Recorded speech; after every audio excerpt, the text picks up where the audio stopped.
आज हम लोग डिस्कस करने वाले हैं हमारा 7th मॉड्यूल एग्रीकल्चरल इंजीनियरिंग का। तो चलिए स्टार्ट करते हैं हमारी पहली स्लाइड के साथ। देखो ये है हमारी पहली स्लाइड, जिसमें सबसे पहले हम डिस्कस करेंगे सेकेंडरी टीलेज को। टीलेज हमारा टू टाइप्स का होता है, एक होता है प्राइमरी टीलेज और एक होता है सेकेंडरी टीलेज। प्राइमरी टीलेज के बारे में हमने पिछले मॉड्यूल में अच्छे से डिस्कस किया था। तो प्राइमरी टीलेज में क्या होता है कि हम बहुत ही हैवी ऑपरेशंस करते हैं, ठीक है। जब हमें सीड सो करना होता है, सीड बेड प्रिपेयर करने होते हैं, तो जो हमारी कंपैक्ट सॉइल होती है उसे लूज करने के लिए, और जो पिछली हमने क्रॉप हार्वेस्ट की है उसे उसके जो स्टॉक्स हैं उन्हें हटाने के लिए, ठीक है, हम बहुत ही हैवी ऑपरेशंस करते हैं, तो उसे बोलते हैं प्राइमरी टिलेज। प्राइमरी टिलेज करने के बाद हम जो टिलेज करते हैं उसे बोलते हैं सेकेंडरी टिलेज। सेकेंडरी टिलेज में क्या होता है कि हम बहुत ही लाइट और फाइन ऑपरेशंस करते हैं, ठीक है। बहुत ही लाइट एंड फाइन ऑपरेशंस होते हैं हमारे। इसमें बहुत ही ज्यादा इन्वर्जन नहीं होती सॉइल की, सॉइल को बहुत ज्यादा एजिटेट नहीं किया जाता। इसमें सॉइल को जस्ट पल्वराइज किया जाता है, ठीक है, ताकि क्या हो, उसका जो सॉइल मॉइस्चर है वो कंजर्व हो, उसमें सॉइल एयर बढ़ाने की कैपेसिटी ज्यादा हो जाए और लेवल करने का काम करते हैं, ठीक है। हमारे टिलर्स वगैरह यूज किए जाते हैं लेवलिंग के लिए। और उसके बाद क्या होता है कि जो वीड्स या स्टॉक्स बच जाते हैं, ठीक है, वीड्स या स्टॉक्स जो हैं जब वो बच जाते हैं सॉइल में, अगर बच गए तो उन्हें निकालने का काम किया जाता है। अगर कोई क्लॉड्स बच गए सॉइल में, ठीक है, तो उन्हें डैमेज करने का काम किया जाता है, ठीक है, उन्हें कन्वर्ट कर दिया जाता है सॉइल पार्टिकल्स में जो क्लॉड्स होते हैं, ठीक है। तो ये हमारे सेकेंडरी टिलेज के काम होते हैं जो कि प्राइमरी टिलेज के बाद किया जाता है, ठीक है। मतलब देखो, जब प्राइमरी टिलेज हो गया, बहुत ही हैवी ऑपरेशंस हो गए, तो हमारी सॉइल जो है वो पूरी तरह एजिटेट हुई हुई होगी, ठीक है। तो उसे अभी हमें लेवल करना है, उसमें हम लोग सीड नहीं सो कर सकते, हमें उसका प्रॉपर सीड बेड बनाना होगा। तो सीड बेड बनाने के लिए हम सेकेंडरी टिलेज करते हैं, ठीक है। देखो, tillage operations performed after primary tillage to create proper soil tilth for seeding and planting are called secondary tillage, ठीक है। प्राइमरी टिलेज के बाद जो भी ऑपरेशंस किए जाते हैं ताकि हम उस सॉइल में सीडिंग और प्लांटिंग कर सके, उन सारे ऑपरेशंस को बोलते हैं सेकेंडरी टिलेज, ठीक है। देखो, अभी इंप्लीमेंट्स कौन कौन से यूज होते हैं सेकेंडरी टिलेज में, हैरोज एंड डिस्क हैरोज। तो ये हमारी डिस्क हैरो है। देखो, हैरोज का काम होता है, देखो, प्लोइंग के पहले भी हैरोइंग की जाती है और प्लोइंग के बाद भी की जाती है, ठीक है। देखो, पहले क्यों की जाती है, पहले की जाती है क्योंकि जब पुरानी क्रॉप के जो भी स्टॉक्स होंगे, ठीक है, जो भी हमारे वेजिटेबल मैटर्स रह गया होगा हमारी फील्ड में, तो उन्हें सॉइल में मिक्स करने का काम करते हैं, ठीक है, हैरोज, ठीक है।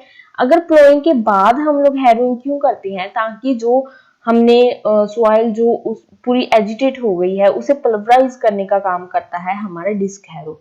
और उसके बाद इसका और क्या काम होता है, और ये क्या करता है, जो हम सीड सो कर देते हैं, सीड्स को कवर करने का, सीड्स को सॉइल से कवर करने का काम भी करता है डिस्क हैरो, ठीक है। तो ये डिस्क हैरो के काम है। अभी चलते हैं नेक्स्ट स्लाइड पर। तो नेक्स्ट है हमारे पास डिस्क हैरो के टाइप्स, ठीक है। तो जो हमारा डिस्क हैरो होता है वो 3 टाइप्स का होता है, single action, double action and offset disc harrow, ठीक है। सबसे पहले single action disc harrow. Single action disc harrow होता है, it is a harrow with 2 gangs placed end to end with an angle greater than 90 degree. इसमें जो 2 gangs होते हैं वो जब प्लेस किए जाते हैं, कनेक्ट किए जाते हैं, तो उनके बीच में जो एंगल बनता है वो 90 डिग्री से ज्यादा का बनता है। अभी गैंग्स होते हैं हमारे, जब एक शाफ्ट पे जब ब्लेड्स लगाए जाते हैं हैरोज के, ठीक है, जो शाफ्ट से ही कनेक्ट होते हैं ना, ब्लेड्स सारे होते हैं जो शाफ्ट के साथ लगाए जाते हैं, तो उस पूरी शाफ्ट को जिसमें ब्लेड्स लगे होते हैं उसे बोलते हैं हम गैंग, ठीक है।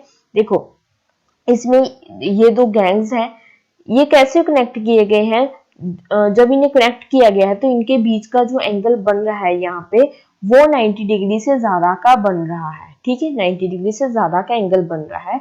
और ये क्या करेंगे, सॉइल को इस डायरेक्शन में फेंकेंगे।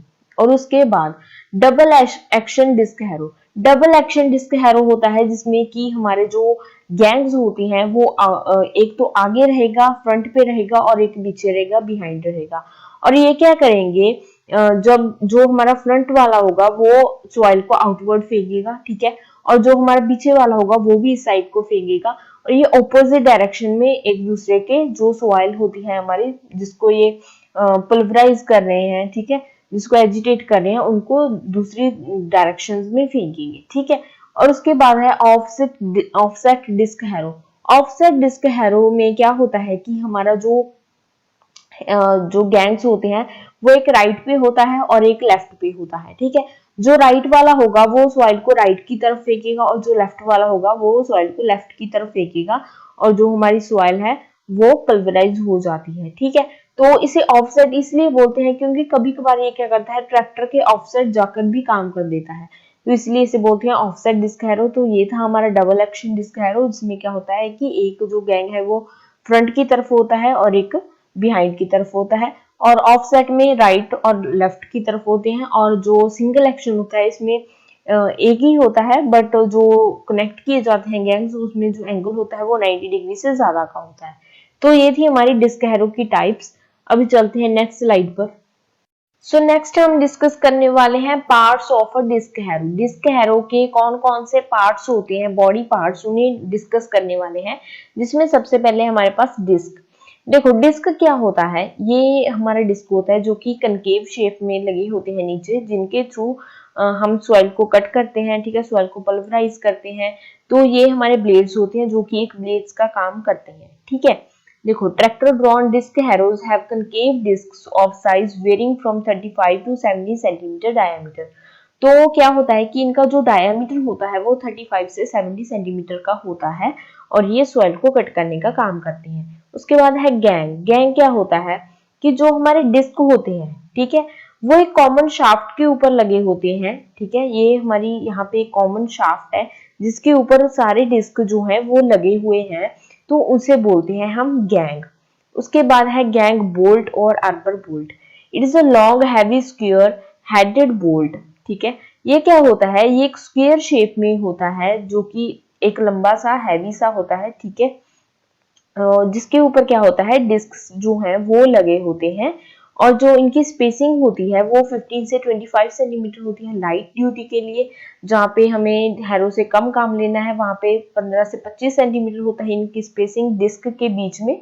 और अगर हमें इससे बहुत ज्यादा काम लेना है तो उसका जो डिस्टेंस होता है वो 25 से 30 सेंटीमीटर रहता है, ठीक है। तो यहाँ पे होता है हमारा गैंग बोल्ट, ठीक है, जो कि एक हैवी सा होता है जिसके ऊपर क्या डिस्क जो होते हैं हमारे वो लगे होते हैं, ठीक है।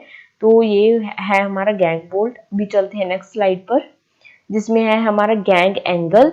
तो गैंग एंगल क्या होता है, the angle between the axis of the gang bolt and the direction of travel is called gang angle, ठीक है। जो हमारा गैंग बोल्ट है जिसके ऊपर की हमारे जो ब्लेड्स होते हैं, ठीक है, वो लगे होते हैं, और उसके और जिस डायरेक्शन में जो हमारी डिस्क है वो ट्रेवल कर रहे हैं, उन दोनों के बीच में जो एंगल बनता है वो हमारा गैंग एंगल बनता है, ठीक है। देखो यहाँ पे दो गैंग्स होते हैं हमारे, ठीक है। जब दो गैंग्स काम करेंगे तो क्या होगा, इनकी जो एक्सिस के बीच में जो एंगल बनेगा वो हमारा गैंग एंगल होगा, ठीक है। उसके बाद है gang control lever. Gang control lever हमें यूज करते हैं गैंग एंगल को चेंज करने के लिए, ठीक है। इसमें क्या होता है कि हमें जो हम ऑपरेशन कर रहे हैं, अगर हमें उसकी डायरेक्शन चेंज करनी है डिस्क की, या फिर विड्थ चेंज करनी है, ठीक है, हमें कम विड्थ पे काम करना है या हमें ज्यादा विड्थ पे काम करना है, तो उसके लिए गैंग कंट्रोल लीवर लगे होते हैं जो क्या करते हैं, गैंग एंगल को चेंज कर देते हैं, ठीक है। अभी चलते हैं नेक्स्ट स्लाइड पर। अभी है हमारे पास स्पूल और स्पेसर। स्पूल और स्पेसर क्या होता है, देखो the flange tube mounted on the gang bolt every two disc to prevent the lateral movement of the disc on the shaft is called the spool. Spacer keeps the disc at equal spacing on the gang bolt. क्या होता है कि जो हमारा gang bolt होता है ऊपर, ठीक है, इसके ऊपर जब हमारे जो ब्लेड्स होते हैं, जो हमारी डिस्क होती है वो लगी होती है, ठीक है, तो उसके साथ क्या करते हैं, हम एक जो ट्यूब सा लगाते हैं, ठीक है, फ्लैंज ट्यूब का हमारा जो एक इंप्लीमेंट होता है उसे लगाते हैं, जिसे हम स्पूल और स्पेसर बोलते हैं, ठीक है। तो ये हमारा स्पूल या स्पेसर है। इसके थ्रू क्या होता है कि जो हमारी डिस्क होती है वो लेटरल मूवमेंट नहीं करती, मतलब वो इधर से इधर नहीं जा सकती, ठीक है, मतलब वो क्या करेगी, वो अपनी जो इसकी जगह है ये वहीं पे रहेगी, ठीक है। ये ऐसे नहीं कि ये इधर को मूव कर गए और फिर मतलब जो बैलेंस है वो पूरा ही खत्म ही हो जाएगा, ठीक है। तो इनको इनके बीच में बैलेंस बना के रखने के लिए और जो डिस्क है उसे अपनी जगह पे ही रहने के लिए हम जो यूज करते हैं उसे बोलते हैं स्पूल या स्पेसर, ठीक है।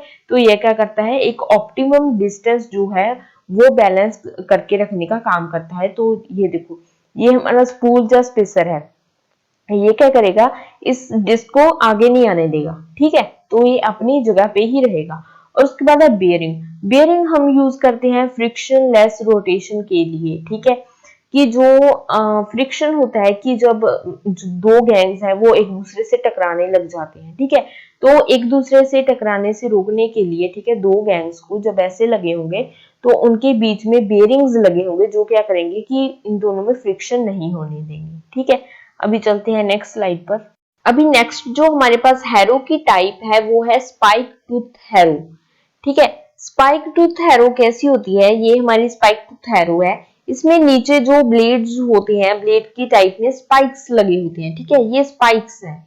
तो ये क्या करेंगे, सॉइल में पेनिट्रेट करेंगे और सॉइल को कल्टीवेट करेंगे, सॉइल को पल्वराइज करेंगे, ठीक है। तो it will stir the soil to a depth of about 5 centimetre, ठीक है। ये जो है हमारे स्पाइक्स हैं जो 5 सेंटीमीटर नीचे तक जाएंगे सॉइल में और जाकर पेनिट्रेट करेंगे सॉइल को, ठीक है। तो इसमें क्या होता है कि जो ये स्पाइक्स है 25 से 35 हो सकती हैं, ये ठीक है। 25 स्पाइक्स से लेके 35 स्पाइक्स तक हो सकती हैं इसके बीच में। These harrows are also known as peg tooth harrow, drag harrow, section harrow और smoothing harrow, ठीक है। स्पाइक टूथ हैरो के और भी नाम होते हैं जैसे कि peg tooth harrow, drag harrow, section harrow और एंड स्मूथिंग हैरो। उसके बाद है हमारे पास spring tooth harrow. Spring tooth harrow हमारा कुछ इस तरीके का होता है जिसमें कि 7 से 12 स्प्रिंग्स लगी होंगी, ठीक है। 7 से 12 ऐसे 7 से 12 स्प्रिंग्स होंगे, ठीक है। इसमें जो सेक्शन वेरी करता है, मतलब जो विड्थ ये कवर करता है वो 0.9 से 1.7 मीटर तक की विड्थ को कवर करता है। इसे स्प्रिंग टूथ हैरो को क्वैक ग्रास और बरमुडा ग्रास इरेडिकेटर भी बोला जाता है, क्योंकि ये क्या करता है कि स्पाइक टूथ हैरो से ज्यादा डीप ये जा सकता है, ठीक है। स्पाइक टूथ हैरो से ज्यादा डीप जाएगा और सॉइल को अच्छे से पेनिट्रेट करेगा। जो भी ग्रास होगा या वीड्स होंगे उनके रूट्स को ये इरेडिकेट कर देता है, ठीक है। तो इसलिए इसे ग्रास इरेडिकेटर भी बोला जाता है। जहां पे कंपैक्ट सॉइल हो या बहुत ज्यादा ग्रास हो वहां पे हम स्प्रिंग टूथ हैरो को यूज करते हैं, ठीक है। अभी चलते हैं नेक्स्ट स्लाइड पर। देखो नेक्स्ट हैरो की टाइप है एक्मे हैरो। एक्मे हैरो हमारा इस तरीके का होता है, इसमें जो ब्लेड्स लगे होते हैं वो एक नाइफ शेप में होते हैं, ठीक है। कर्व्ड नाइफ शेप में इसके जो ब्लेड्स होते हैं इसलिए इसे एक्मे हैरो बोला जाता है। It is a special type of animal drawn harrow. ये हमेशा से एक एनिमल ड्रॉन हैरो ही होता है, ठीक है।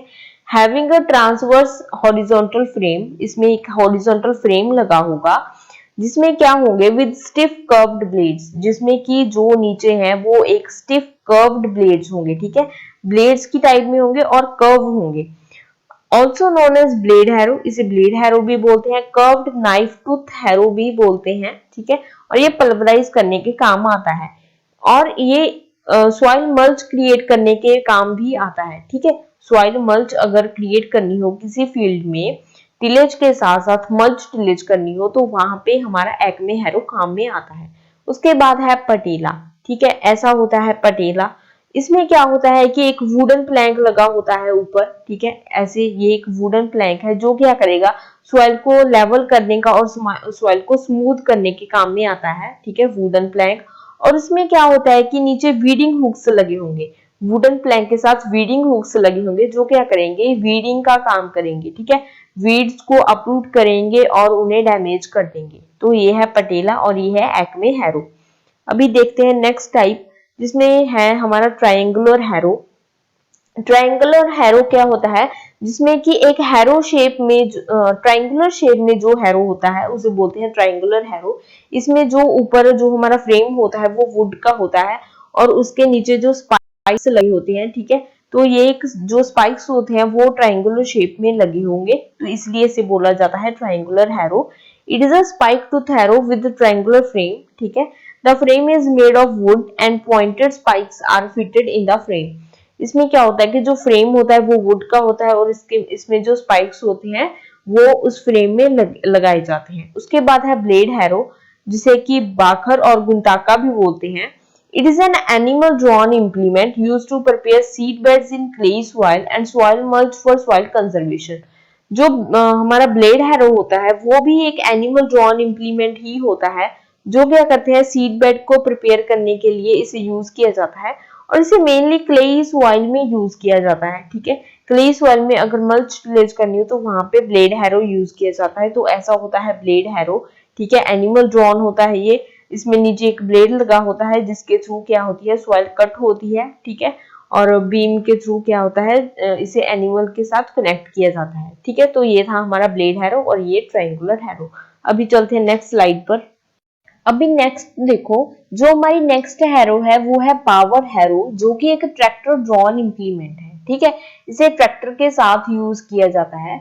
The width of the operation is 2000 mm, ठीक है। जो विड्थ होती है जिसमें ये ऑपरेशन कर रहा होता है, जो विड्थ कवर करता है ये वो होता है 2000 mm। और जो इसकी फील्ड कैपेसिटी होती है वो होती है अराउंड 1.5 हेक्टेयर पर डे। एक दिन में ये 1.5 हेक्टेयर कवर कर लेता है, ठीक है। तो ये है हमारा power harrow which is tractor drawn implement. इसमें क्या होता है कि इसके नीचे स्पाइक्स लगे होंगे, ठीक है। जो स्पाइक्स होंगे वो 200 mm की विड्थ पे लगे होंगे, ठीक है। जो स्पाइक्स होते हैं वो 200 mm की विड्थ पे जो है स्पाइक्स हमारे लगे होंगे। ये क्या करेंगे सॉइल को पल्वराइज करेंगे, ठीक है। देखो ये जो पावर हैरो होता है ये बहुत ज्यादा सॉइल को टर्न नहीं करता, ठीक है। बहुत ज्यादा टर्न नहीं करता, इसलिए इसे सीड बेड बनाने के लिए बहुत ही ज्यादा प्रेफर किया जाता है। और अगर सॉइल मल्चिंग करनी हो वहां पे तो भी पावर हैरो यूज किया जाता है। आगे है हमारा रोटरी टिलर। रोटरी टिलर हमारा ऐसा होता है, रोटरी टिलर इसे ट्रैक्टर के साथ कनेक्ट करके यूज किया जाता है टिलेज ऑपरेशंस में, ठीक है। तो इसका जो रोटर होता है, ठीक है, ये जो ब्लेड्स रोटेट करते हैं इसकी जो हमारी रेवोल्यूशन पर मिनट जो इसकी स्पीड होती है वो होती है 180 टू 200, ठीक है।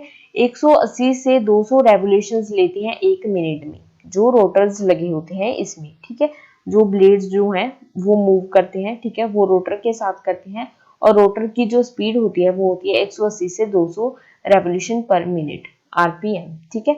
अभी देखो जो ब्लेड्स यूज किए जाते हैं, ठीक है, ये ब्लेड्स है नीचे जो यूज किए जाते हैं रोटरी टिलर्स में। तो कौन कौन से टाइप्स हैं ब्लेड्स के? सबसे पहले है एल टाइप ब्लेड। देखो ये एल टाइप ब्लेड है, इस तरीके का ब्लेड भी यूज किया जाता है रोटरी टिलर में। तो ये क्या करते हैं, works well in trashy conditions, more effective in cutting weeds but do not pulverise the soil much, ठीक है। ये क्या करते हैं, अगर वीड्स हो एक सॉइल में बहुत ज्यादा, वहां पे सीड बेड प्रिपेयर करना हो तो वहां पे हम एल ब्लेड को यूज करते हैं, क्योंकि ये क्या करते हैं वीडिंग का काम बहुत अच्छे से करते हैं बट सॉइल को बहुत ज्यादा पल्वराइज नहीं करते, ठीक है। अभी नेक्स्ट जो है ब्लेड वो है ट्विस्टेड ब्लेड। देखो ये ट्विस्टेड ब्लेड्स होते हैं, ठीक है, ऐसे ट्विस्टेड ब्लेड्स होते हैं। तो ये क्या करेंगे, ये डीप टिलेज करने के काम में आते हैं, ठीक है। इन relatively clean grounds but clogging and wrapping of trashes on tines and shaft needs frequent cleaning। देखो ये बहुत ही ज्यादा डीप टिलेज करते हैं, ठीक है, बहुत ही ज्यादा डीप सॉइल में चले जाते हैं और वहां पे जाके उसे पल्वराइज करते हैं, तो पेनिट्रेट करते हैं बहुत ही ज्यादा नीचे सॉइल में। बट क्या होता है कि उसके जब ये करते हैं सॉइल को पेनिट्रेट करते हैं तो जो हमारा जो मिट्टी होती है, जो सॉइल होती है वो ब्लेड्स पे भी लग जाती है और इसके सरफेस पे भी लग जाती है। तो इसलिए इसे क्या करना पड़ता है, हमें फ्रीक्वेंटली इसे क्लीन करना पड़ता है। इसके आगे है स्ट्रेट ब्लेड। स्ट्रेट ब्लेड बिल्कुल सिंपल होते हैं, बिल्कुल स्ट्रेट में लगे होते हैं, ठीक है। तो ये स्पेशली मल्चिंग के लिए डिजाइन किए जाते हैं, ठीक है, और सेकेंडरी टिलेज करते हैं, ठीक है। अगर सेकेंडरी टिलेज में मल्च टिलेज अगर करनी हो, वहां पे मल्चिंग करनी हो उस फील्ड में, तो वहां पे स्ट्रेट ब्लेड यूज किए जाते हैं रोटरी टिलर्स में, ठीक है। तो ये था हमारा रोटरी टिलर। अभी चलते हैं नेक्स्ट स्लाइड पर। तो नेक्स्ट हम डिस्कस करेंगे लेवलर्स के बारे में। देखो जब हमारी जो सॉइल होती है जब हम उसे टिलेज करने के बाद वो सॉइल हमारी पूरी तरह एजिटेट होती है, ठीक है, तो उस सॉइल को हमें लेवल करना पड़ता है। और कभी कभार हमारा फील्ड ऐसा होता है कभी कहीं पे सॉइल ज्यादा होती है, कहीं पे कम होती है, तो लेवल करने के लिए जो इम्प्लीमेंट्स यूज किए जाते हैं उन्हें बोलते हैं लेवलर्स, ठीक है, जिसमें सबसे पहले है soil scoop. Soil scoops are used for excavating ditches, clearing drains and doing cut and fill jobs in land leveling. तो लैंड लेवलिंग में ये कट एंड फिल जॉब्स करते हैं, ठीक है, ये सॉइल को कट भी करती हैं और जहां पे जरूरत हो सॉइल डालने की तो वहां पे सॉइल को फिल भी करती हैं, ठीक है। तो सॉइल स्कूप में क्या होता है कि हमारा नीचे से एक ब्लेड लगा होता है, ठीक है, ऐसे, तो ये ट्रैक्टर ड्रॉन इंप्लीमेंट होता है जो क्या करता है कि सॉइल को कट करता है और फिर सॉइल को फिल भी करता है। इसमें जो ब्लेड होता है वो लाइट कार्बन स्टील का होता है, जिसमें कि कार्बन कंटेंट जो होता है वो 0.5 से 0.6% होता है, और जो एंगल होता है कटिंग ब्लेड का वो 12 से 15 डिग्री का एंगल होता है हमारा, ठीक है। तो अभी चलते हैं नेक्स्ट स्लाइड पर। अभी नेक्स्ट है हमारे पास secondary tillage implements for rice cultivation. Rice को जब हमें ग्रो करना होता है, राइस को कल्टीवेट करना होता है, तो उसमें जो सेकेंडरी टिलेज इंप्लीमेंट्स यूज किए जाते हैं अभी हम वो डिस्कस करेंगे, जिसमें सबसे पहले है केज व्हील्स, ठीक है। देखो केज व्हील्स जो होते हैं वो आयरन के बने होते हैं, ठीक है, आयरन के बने होते हैं, ऐसे होते हैं हमारे केज व्हील्स। ये this is an iron wheel lugged with L angles, ठीक है, इसमें एल एंगल्स होते हैं।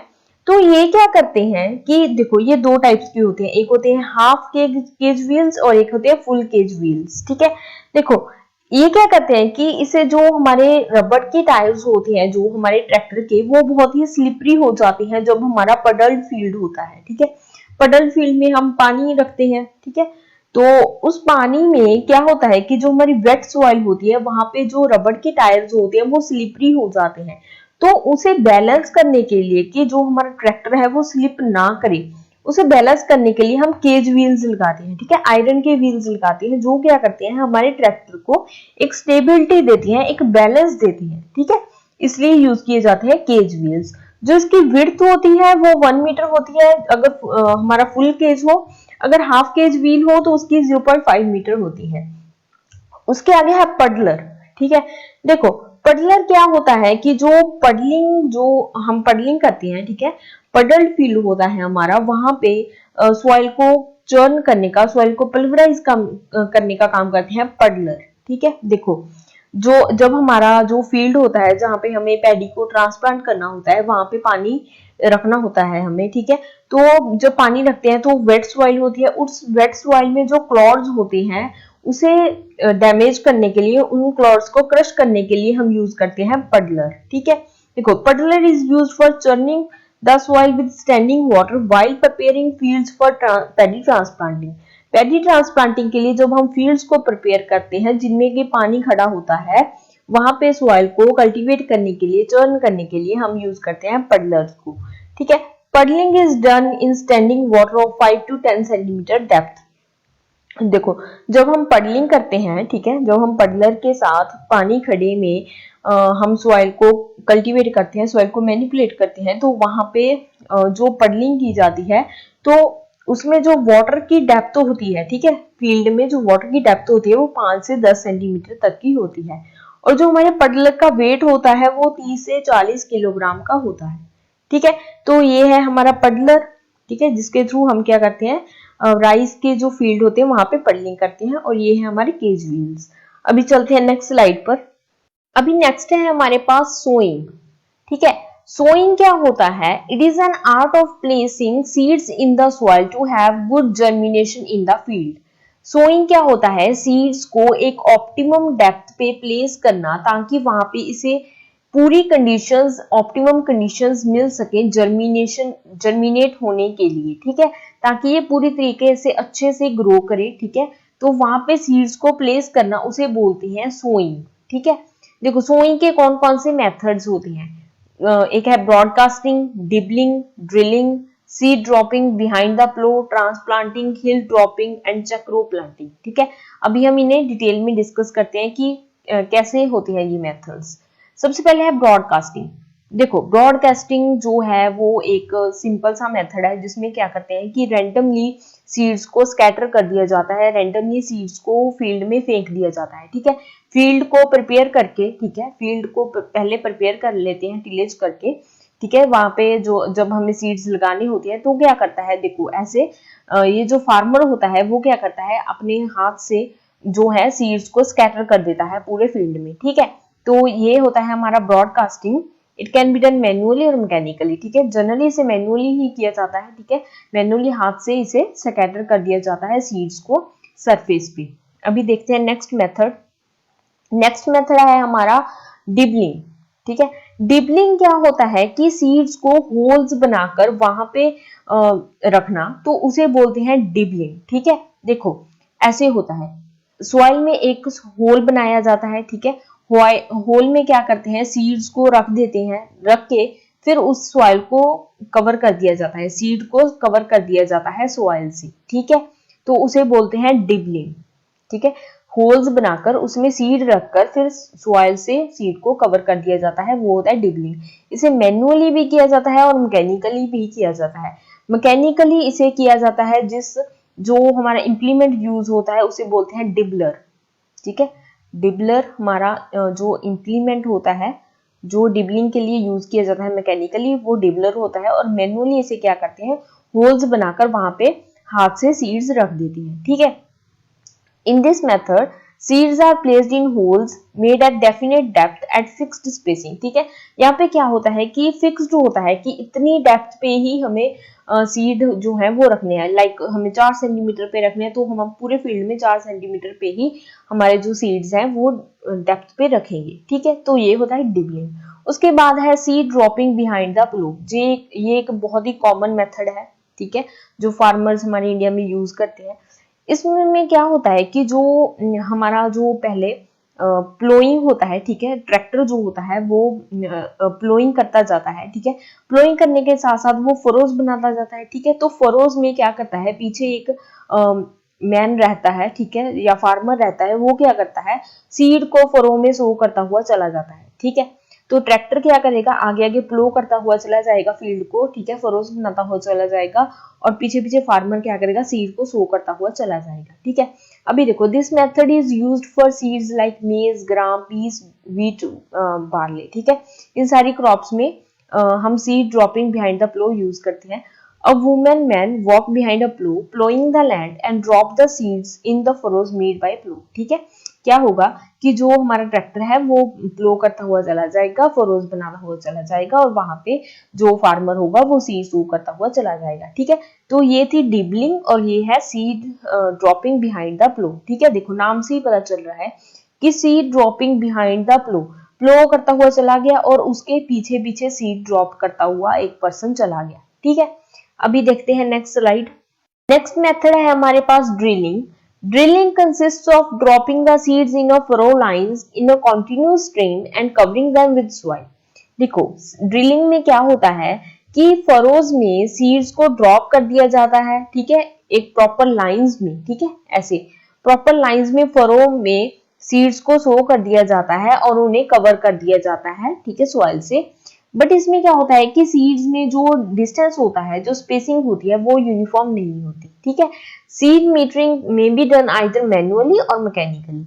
जो सीड शो करते हैं वो मैन्युअली भी कर सकते हैं और मैकेनिकली भी कर सकते हैं। देखो जो मैन्युअली होते हैं उसमें क्या होता है कि फरोज बनाते हुए चले जाते हैं, ठीक है, ऐसे पहले क्या है, फरोज बना लेंगे और उसमें जो है एक पर्सन वो क्या करेगा, सीड को शो करता हुआ चला जाएगा, ठीक है। आगे तक एक कॉन्टिन्यूस स्ट्रीम में होते हैं, देखो ऐसे होते हैं ये, ठीक है, एक प्रॉपर लाइंस में होते हैं, प्रॉपर कॉन्टिन्यूस मेथड में होते हैं ये, ठीक है। देखो और अगर इसे मैकेनिकली करना हो तो सीड ड्रिल यूज की जाती है, ठीक है। सीड ड्रिल जो एक हमारा इंप्लीमेंट होता है जिसके थ्रू क्या होता है कि सीड खुद ब खुद शो होते हुए चले जाते हैं, ठीक है। ये क्या करेगा, ये हमारी सीड ड्रिल है जो कि ट्रैक्टर के साथ कनेक्ट करके यूज कर रहे हैं हम। इसे क्या करेगा, ये फरोज बनाता हुआ चला जाएगा और उसमें सीड्स को शो करता हुआ एक कॉन्टिन्यूस मैनर में चला जाएगा, ठीक है। ये टाइम कंज्यूमिंग मेथड होता है, ये टाइम कंज्यूमिंग नहीं होता। देखो जब हमने डिबलिंग पढ़ा था उसमें क्या होता है कि उसमें जो हमारा फील्ड होता है वो एक कॉन्टिन्यूस मैनर में नहीं होता, ठीक है। वहां पे क्या होता है कि हम जो स्टिक फ्लो करते हैं और उसके बाद उसमें जो सीड्स हैं वो सो कर देते हैं, बट इसमें एक कॉन्टिन्यूस पैटर्न में सीड्स को सो किया जाता है ड्रिलिंग में, ठीक है। एक कॉन्टिन्यूस पैटर्न में होगा जो सीड्स सो करेंगे, वो एक कॉन्टिन्यूस पैटर्न में करेंगे हम, ठीक है। आगे देखो, आगे है ट्रांसप्लांटिंग। देखो ट्रांसप्लांटिंग क्या होता है, देखो ट्रांसप्लांटिंग में पहले एक सीड बेड बनाया जाता है जहां पे सीड्स को सो किया जाता है। सीड सो होने के बाद जब उनकी सीडलिंग बन जाती है, जब वो थोड़े से ग्रो हो जाते हैं, तो उन्हें वहां से अपरूट करके नेक्स्ट फील्ड में, एक मेन फील्ड होता है जो हमारा, जो हमने प्रिपेयर किया होता है, वहां पे उन्हें ट्रांसप्लांट कर दिया जाता है, ठीक है। मेन फील्ड वो होता है जहां पे हमें क्रॉप को पूरा ग्रो करना है और जहां से हमें उस क्रॉप को हार्वेस्ट करना है, ठीक है। मतलब पूरी लास्ट स्टेज तक वहां पे हमें क्रॉप को लेकर जाना होता है, तो वो होता है हमारा ट्रांसप्लांटिंग, जिसमें पहले एक जो हमारा नर्सरी होती है, ठीक है, वहां पे सीड को सो किया जाता है। जब वो सीडलिंग बन गए, उन्हें एक मेन फील्ड में अप्रूट करके वहां पे ट्रांसप्लांट किया जाता है, तो इसे बोलते हैं ट्रांसप्लांटिंग, ठीक है।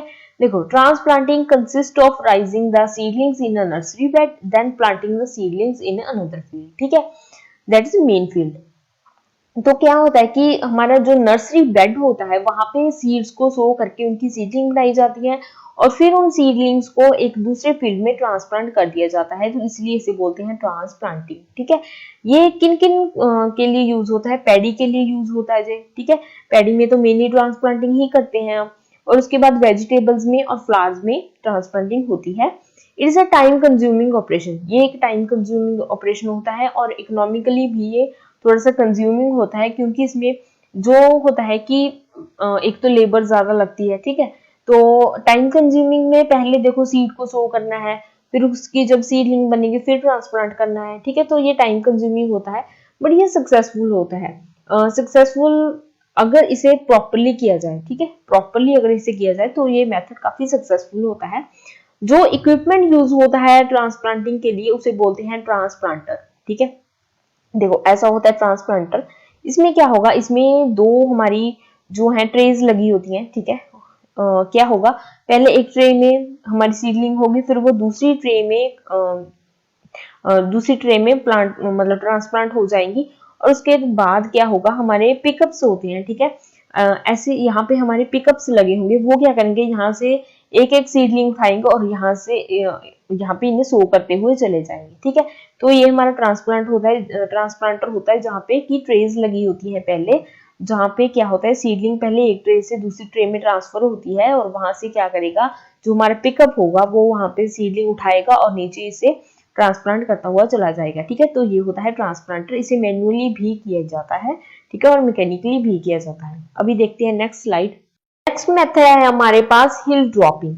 देखो हिल ड्रॉपिंग में क्या होता है कि कुछ सीड्स लिए जाते हैं और उन्हें ड्रॉप कर दिया जाता है फिक्स्ड प्लेस पे, बट वो कंटिन्यूअस स्ट्रीम में नहीं होते, ठीक है। मेनली हिल ड्रॉपिंग में क्या होता है कि जो सीड टू सीड जो स्पेस होती है वो भी सेम रहेगी, जो सीड की डेप्थ होती है वो भी सेम रहेगी, बट वो कंटिन्यूअस स्ट्रीम में नहीं होंगे, ठीक है। मतलब ऐसा नहीं होगा कि ऐसे कॉन्टिन्यूसली एक रो में लग रहे हैं, ठीक है, वो यहाँ पे भी हो सकता है, यहाँ पे भी हो सकता है, ठीक है। तो ऐसे होता है कि एक कॉन्टिन्यूस स्ट्रीम में जो सीड्स है वो सो नहीं किए जाते, बट उनकी प्लेस जो है वो फिक्स्ड रहती है, ठीक है। तो इसमें क्या होता है, spacing between hill to hill in a row is constant, ठीक है। जो हमारी हिल टू हिल जो स्पेस होती है वो कांस्टेंट रहती है, और जो इक्विपमेंट यूज किए जाते हैं उन्हें बोलते हैं प्लांटर्स। ये हमारा प्लांटर है, ठीक है, यहाँ पे जो है हिल ड्रॉपिंग की जा रही है। उसके बाद है check row planting. Check row planting होता है, it is a method of planting in which row to row and plant to plant distance is uniform. इसमें क्या होता है कि row to row and plant to plant पूरी जो distance है वो सेम रहेगी, ठीक है। मतलब पूरी प्रॉपर डिस्टेंस पे जो हमें प्लांटिंग करनी है वो प्रॉपर डिस्टेंस पे की जाती है। In this method seeds are planted precisely along straight parallel furrows. जो हमारी फरोज होंगी वो प्रॉपर पैरेलल होंगी, ठीक है, प्रॉपर स्ट्रेट फरोज बनी होंगी, वहां पे प्लांट टू प्लांट डिस्टेंस भी सेम होगा और रो टू रो डिस्टेंस भी सेम होगा, ठीक है। मतलब एक प्रॉपर कॉन्टिन्यूस मैनर में जो है हम प्लांटिंग करते हैं चेक रो प्लांटिंग में। The rows are always in two perpendicular directions, ठीक है। देखो जो रोज होंगी वो हमेशा परपेंडिकुलर डायरेक्शन में होंगी, ठीक है, एक रो ऐसी होगी एक रो ऐसी होगी, ठीक है, प्रॉपर परपेंडिकुलर डायरेक्शंस में होंगी 2 रोज। उसके बाद जो मशीन यूज करते हैं वो हो रही है चेक रो प्लांटर। तो ये है हमारी चेक रो प्लांटर, ठीक है, इसे यूज किया जाता है। ये क्या करेगी, एक प्रॉपर डेप्थ पे एक proper plant to plant distance manage करेगी और row to row distance manage करके सीड्स को सो करेगी, ठीक है। तो ये थे हमारे सोइंग के मेथड्स। अभी चलते हैं नेक्स्ट स्लाइड पर। नेक्स्ट हम डिस्कस करेंगे सीड ड्रिल को। देखो सीड ड्रिल होता है, सीड ड्रिल एक ऐसा इक्विपमेंट होता है, इंप्लीमेंट होता है, जिसके थ्रू क्या होता है कि सॉइल में सीड्स सो किए जाते हैं, ठीक है। तो ये ट्रैक्टर ड्रोन भी होता है, ठीक है, और एनिमल ड्रोन भी होता है सीड ड्रिल, ठीक है। तो एनिमल के साथ कनेक्ट करके भी यूज किया जाता है सीड ड्रिल को,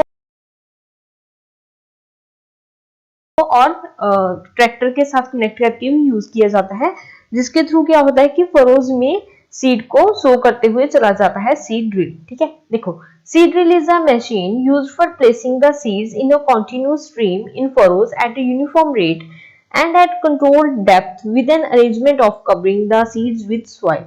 देखो इसमें क्या होता है कि एक यूनिफॉर्म रेट पे, एक डेप्थ पे, ठीक है, एक ऑप्टिमम डेप्थ पे इन्हें सीड्स को सो किया जाता है और उसके बाद सीड्स को सॉइल के साथ कवर कर दिया जाता है, ठीक है। तो ये सीड ड्रिल का काम होता है।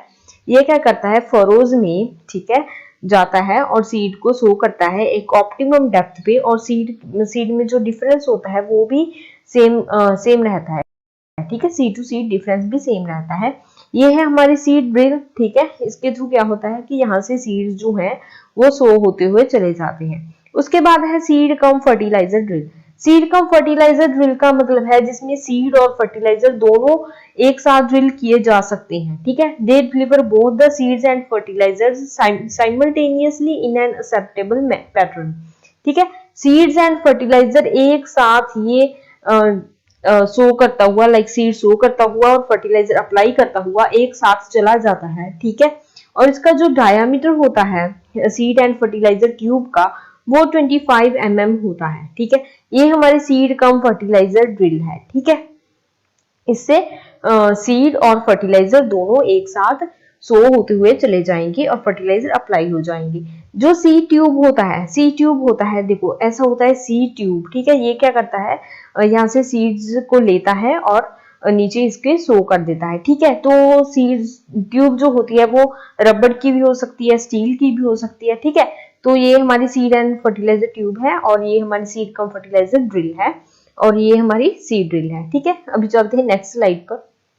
देखो नेक्स्ट है पोटैटो प्लांटर।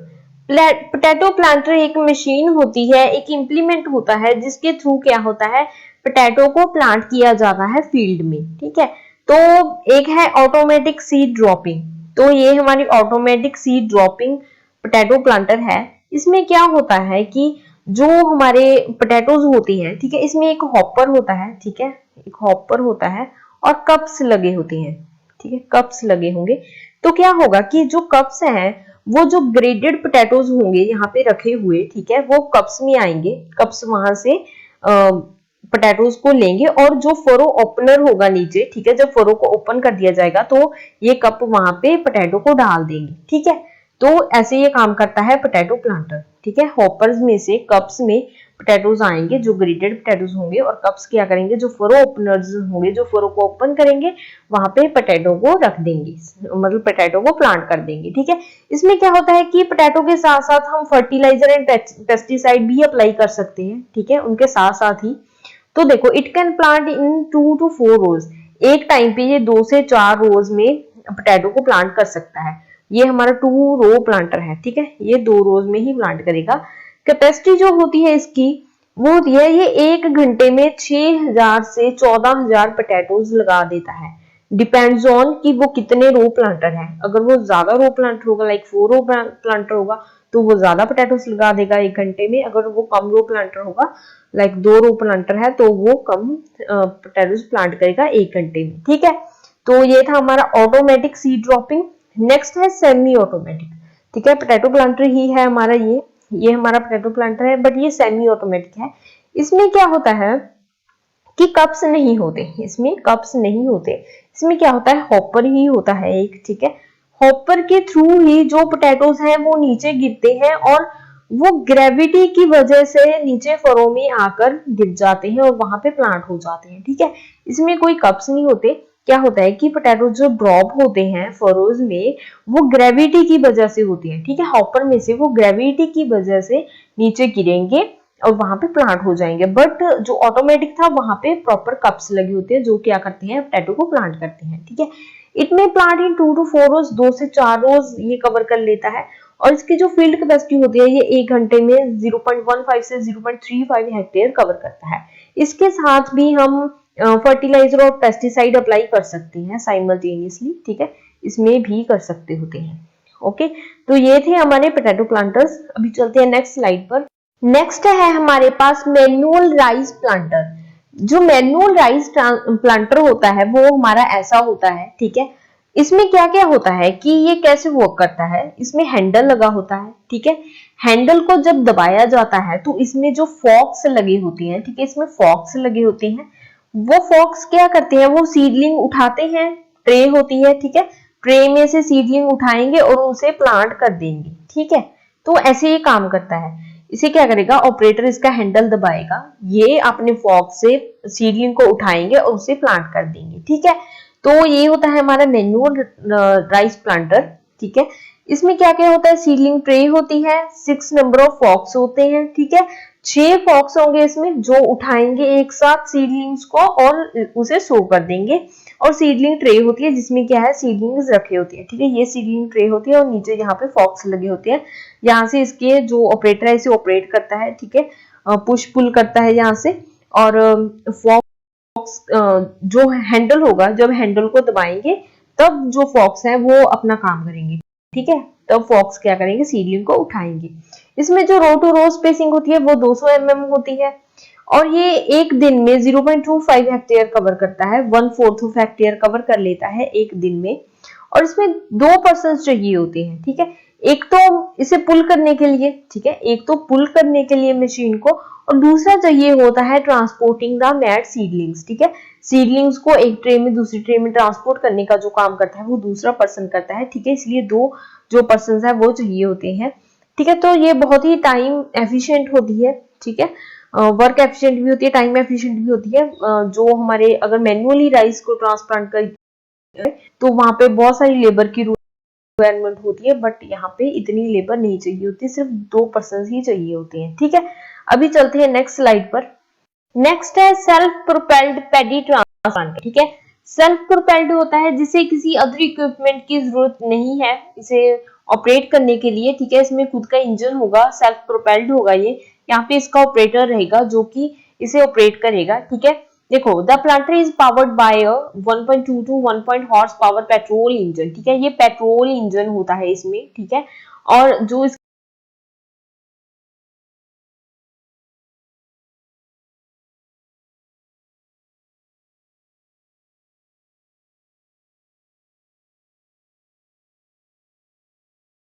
हॉर्स पावर होती है वो होती है 1.2 to 1.8। जो सीडलिंग्स होती हैं हमारी, अगर वो जब उनकी एज 15 से 20 दिन की हो जाती है, ठीक है, 15 से 20 दिन की जो सीडलिंग्स होती हैं वो इस मशीन के थ्रू प्लांट की जाती हैं। इसमें क्या होता है, 4 बार लिंकेज होता है जो कि 3 से 4 सीडलिंग को एक फॉक से ये 3 से 4 सीडलिंग्स को उठाता है और क्या करता है, उन्हें प्लांट कर देता है पडल सॉइल में। ठीक है, जो हमारी पडिंग करके रखी होती है जो हमारा फील्ड, वहां पे से प्लांट कर देता है। और मशीन जो होती है वो रो टू रो स्पेस को मेंटेन करती है। ठीक है, रो टू रो स्पेस होती है 28 से 30 सेंटीमीटर और प्लांट टू प्लांट होती है 14 से 16 सेंटीमीटर। ठीक है, जो इसकी कैपेसिटी होती है वो होती है 0.05 to 0.1 हेक्टेयर पर आवर। ठीक है, एक घंटे में ये 0.05 से 0.1 हेक्टेयर कवर कर लेती है। ठीक है, तो ये होता है हमारा सेल्फ प्रोपेल्ड पैडी ट्रांसप्लांटर। ठीक है, इसके कंपोनेंट्स देख लो एक बार। उसमें होता है सबसे पहले तो हमारा पेट्रोल इंजन ही होगा, उसके बाद क्लच होगा इसमें। ठीक है, फिर रनिंग क्लच होगा, प्लांटिंग क्लच होगा। ठीक है, प्लांटिंग क्लच का क्या काम होगा कि जब प्लांटिंग क्लच को दबाया जाएगा तो क्या होगा कि जो हमारे फॉक्स हैं वो सीडलिंग उठाएंगे। ठीक है, यहाँ पे ट्रेज लगी होंगी। ठीक है, ये ट्रेज है। 2 तरह की ट्रेज होती है, पहले एक ट्रे में सीडलिंग होती है, फिर वो दूसरी ट्रे में ट्रांसपोर्ट होती है, और यहाँ पे फोक्स लगे होते हैं जिन्हें हम पिकअप्स भी बोलते हैं, ठीक है, पिकअप्स भी बोलते हैं इन्हें। तो वहां से जो हमारी सीडलिंग है वो ये उठाएंगे और उसे प्लांट कर देंगे, ठीक है। और इसमें क्या होता है, स्टार व्हील होता है, हैंडल होता है, ठीक है, और व्हील होता है, और एक्सेलेरेटर होता है इसमें, ठीक है। तो ये इसके कंपोनेंट्स होते हैं, ठीक है। तो ये होता है हमारा सेल्फ प्रोपेल्ड पैटी ट्रांसप्लांटर, जिसे किसी अदर इक्विपमेंट की या किसी मैनुअली किसी की रिक्वायरमेंट नहीं होती, बस एक ऑपरेटर की ही इसे रिक्वायरमेंट होती है, ठीक है। तो अभी चलते हैं नेक्स्ट स्लाइड पर। नेक्स्ट है हमारे पास modified mat nursery for machine planting, ठीक है। देखो मैट नर्सरी जहां पे क्या करते हैं हम, सीड को सो करती हैं, जहां पे की सीडलिंग बनती है, जिनको कि हम फिर ट्रांसप्लांट करते हैं दूसरे फील्ड में, ठीक है। तो मशीन के थ्रू जब हमें ट्रांसप्लांटिंग करनी होती है, तो जो सीड हम नर्सरी में सीडलिंग लगाते हैं, ठीक है, तो उसके लिए मैट नर्सरी कैसे तैयार की जाती है अभी हम वो डिस्कस करने वाले हैं, ठीक है। सबसे पहले तो ये है हमारी मॉडिफाइड मैट नर्सरी। देखो मॉडिफाइड मैट नर्सरी क्या होता है कि इसमें कोई भी एक फॉर्म सरफेस, ठीक है, कोई भी फॉर्म सरफेस ले लिया जाता है और उसके ऊपर सॉइल की लेयर लगा दी जाती है, ठीक है। कोई भी नीचे से हमने ले लिया, जो कोई भी सरफेस फॉर्म सरफेस ले लिया, ठीक है, जो कि सॉफ्ट ना हो, फॉर्म हो, ठीक है, स्ट्रॉन्ग सरफेस हो, उसके ऊपर सॉइल की लेयर लगा दी जाती है और वहां पे सीड को सो कर दिया जाता है, ठीक है। तो फिर क्या होता है कि जब सीड सो कर दिया, तो इसमें क्या होता है कि हमें लैंड काफी कम चाहिए होती है, मैट नर्सरी में लैंड हमें कम चाहिए होती है एज कम्पेयर टू जो हमें ट्रेडिशनल नर्सरीज यूज करते हैं, वहां से हमें कम चाहिए होती है, ठीक है, जो हमारी मैट नर्सरी होती है, जो हमारी मॉडिफाइड नर्सरी होती है। अभी देखो एस्टेब्लिश कैसे करते हैं इसको, ठीक है। ये तो थी कि मैट नर्सरी होती क्या है, ठीक है। कोई भी फॉर्म सरफेस पे जब सॉइल की लेयर डालकर उस पे सीड सो किए जाते हैं, तो वो हमारी मैट नर्सरी हो जाती है, जिसकी जो सीडलिंग्स है वो हम मशीन प्लांटिंग के थ्रू प्लांट करते हैं। अभी उसे बनाते कैसे हैं, सबसे पहले हम सीड्स लेंगे, ठीक है। सीड्स कैसे लेंगे, टू प्लांट 1 हेक्टेयर को प्लांट करने के लिए, जिसमें क्या हो कि एक हिल में 2 सीडलिंग्स हो और उनकी जो स्पेसिंग हो वो 20x20 सेंटीमीटर हो, ठीक है, row to row and plant to plant 20x20 centimetre की स्पेसिंग हो। उसके लिए हमें चाहिए 18 से 25 किलोग्राम गुड क्वालिटी सीड्स, ठीक है, जिसमें क्या हो 18 से 25 किलोग्राम के हमें सीड्स चाहिए, जिसमें कि 80% से ज्यादा जर्मिनेशन और एस्टेब्लिशमेंट हो, ठीक है, ठीक है। जो हमारी जर्मिनेशन होनी चाहिए वो 80% से ज्यादा सीड्स की होनी ही चाहिए, and good seeds result in 5 to 20% higher yields, ठीक है। अगर हमारे पास सीड्स जो है वो बहुत ही अच्छी क्वालिटी के हैं, तो हमारी जो यील्ड होती है, जो हमारी आउटपुट होती है, वो 5 से 20% ज्यादा आती है, ठीक है। तो अगर हमें 1 हेक्टेयर कवर करना है, जिसमें कि जो स्पेसिंग है वो 20x20 सेंटीमीटर की है, तो हमें 18 से 25 किलोग्राम के सीड्स चाहिए होंगे। उसके बाद नर्सरी एरिया, ठीक है। अगर हमें 1 हेक्टेयर एरिया मेन फील्ड का लगाना है, मेन फील्ड के 1 हेक्टेयर एरिया में हमें प्लांटिंग करनी है, ठीक है, तो हमें चाहिए होगा 100 मीटर स्क्वायर एरिया नर्सरी के लिए, ठीक है। सीड सो करने के लिए हमें 100 मीटर स्क्वायर एरिया चाहिए होगा, अगर हमें मेन फील्ड में 1 हेक्टेयर एरिया में जो हमारी प्लांटिंग है उसे लगाना है, ठीक है। ये इंपॉर्टेंट है, बहुत इंपॉर्टेंट है, ठीक है। 1 हेक्टेयर एरिया कवर करने के लिए हमें नर्सरी में कितना एरिया चाहिए होगा, तो 100 मीटर स्क्वायर। आगे प्री जर्मिनेटिंग सीड्स, ठीक है। देखो जो सीड्स हमने लगाने होते हैं उससे पहले 24 घंटे तक सीड्स को पानी में सो करके रखना पड़ेगा हमें, ठीक है। अभी देखते हैं नेक्स्ट स्लाइड। नेक्स्ट है सोइंग, ठीक है। देखो जब सीड को सो करके रख दिया, उसके बाद उसे सोइंग करनी पड़ेगी। So the pre germinated seeds uniformly and cover them with a thin layer of dry soil, ठीक है, अप्रोक्सीमेटली 1 सीड पर सेंटीमीटर स्क्वायर। इस अभी देखो जो हमने सीड सो करके रखे थे, अभी उन्हें हमें यूनिफॉर्मली एक जो हमारी नर्सरी बनाई है हमने, वहां पे हमें सो कर देनी है, और उसके ऊपर एक पतली सी लेयर, ठीक है, ड्राई सॉइल की, बिल्कुल जो सूखी सॉइल होती है उसकी एक पतली सी लेयर उसके ऊपर रख देनी है, और उसके में जो 1 सेंटीमीटर स्क्वायर एरिया में एक सीड हमें सो करना है। उसके बाद वाटरिंग, ठीक है, वाटरिंग करनी पड़ेगी। Protect the nursery from heavy rain for the first 5 days. पहले 5 दिन तक हमें हमारी नर्सरी को प्रोटेक्ट करना पड़ेगा रेन से, ठीक है, हैवी रेन से, ठीक है। अगर बहुत ज्यादा बारिश हो जाएगी तो जो हमारी जर्मिनेशन है वो नहीं हो पाएगी।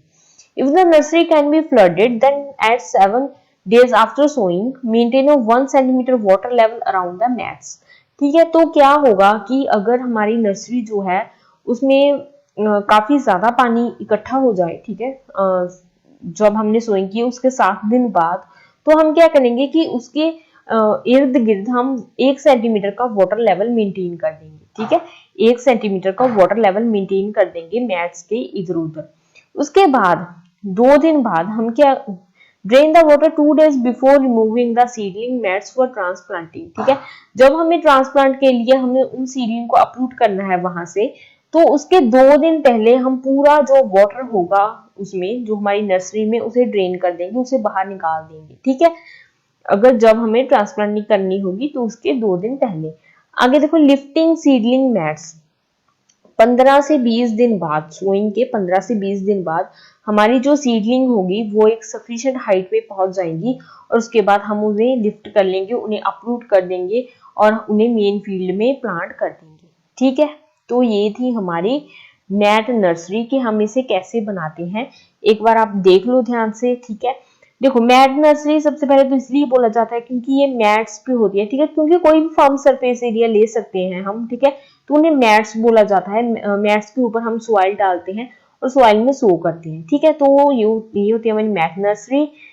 ठीक है, जिसमें कोई भी फॉर्म सरफेस एरिया पे सॉइल लाकर हम सो कर सकते हैं, और हम इसे अपने घर के पास भी कर सकते हैं। ठीक है, हमें ज्यादा दूर जाने की जरूरत नहीं होती, घर के पास, और अगर किसी फील्ड है हमारा मेन फील्ड, उसके पास ही हम मैट नर्सरी लगा सकते हैं, ताकि हमें इजिली वहां से हम ट्रांसप्लांट कर दें। ठीक है, तो कहीं पे भी इसे लगा सकते हैं, कोई भी फॉर्म सरफेस एरिया हो वहां पे हम सॉइल डालकर सीड्स को सो कर देंगे, वहां पे ही नर्सरी बना लेंगे, मैट नर्सरी। अब इसके एस्टेब्लिशमेंट देख लो। सबसे पहले सीड्स लेंगे। सीड्स कितने लेंगे? 1 हेक्टेयर एरिया अगर कवर करना है तो उसमें 20-20 सेंटीमीटर की स्पेसिंग है, तो हमें 18 से 25 किलोग्राम के सीड्स चाहिए होंगे। और उसके बाद नर्सरी एरिया, अगर 1 हेक्टेयर एरिया कवर करना है मेन फील्ड का, तो नर्सरी में 100 मीटर स्क्वायर एरिया चाहिए होगा। और जो जब सीड्स को हमें सो करना है तो उसके पहले उसे 24 घंटे तक सो करके रखना पड़ेगा पानी में। उसके बाद सोइंग करनी है जब, तो जब सीड को सो कर देंगे तो उसके ऊपर एक ड्राई सॉइल की पतली सी लेयर लगा देंगे। वाटरिंग के लिए हमें हैवी रेन से प्रोटेक्ट करना है हमारी नर्सरी को। और उसके बाद अगर फिर भी वहां पे काफी पानी इकट्ठा हो जाए तो 7 दिन बाद हमें क्या करना है, मैट के अराउंड 1 सेंटीमीटर का वाटर लेवल हमें मेंटेन कर देना है।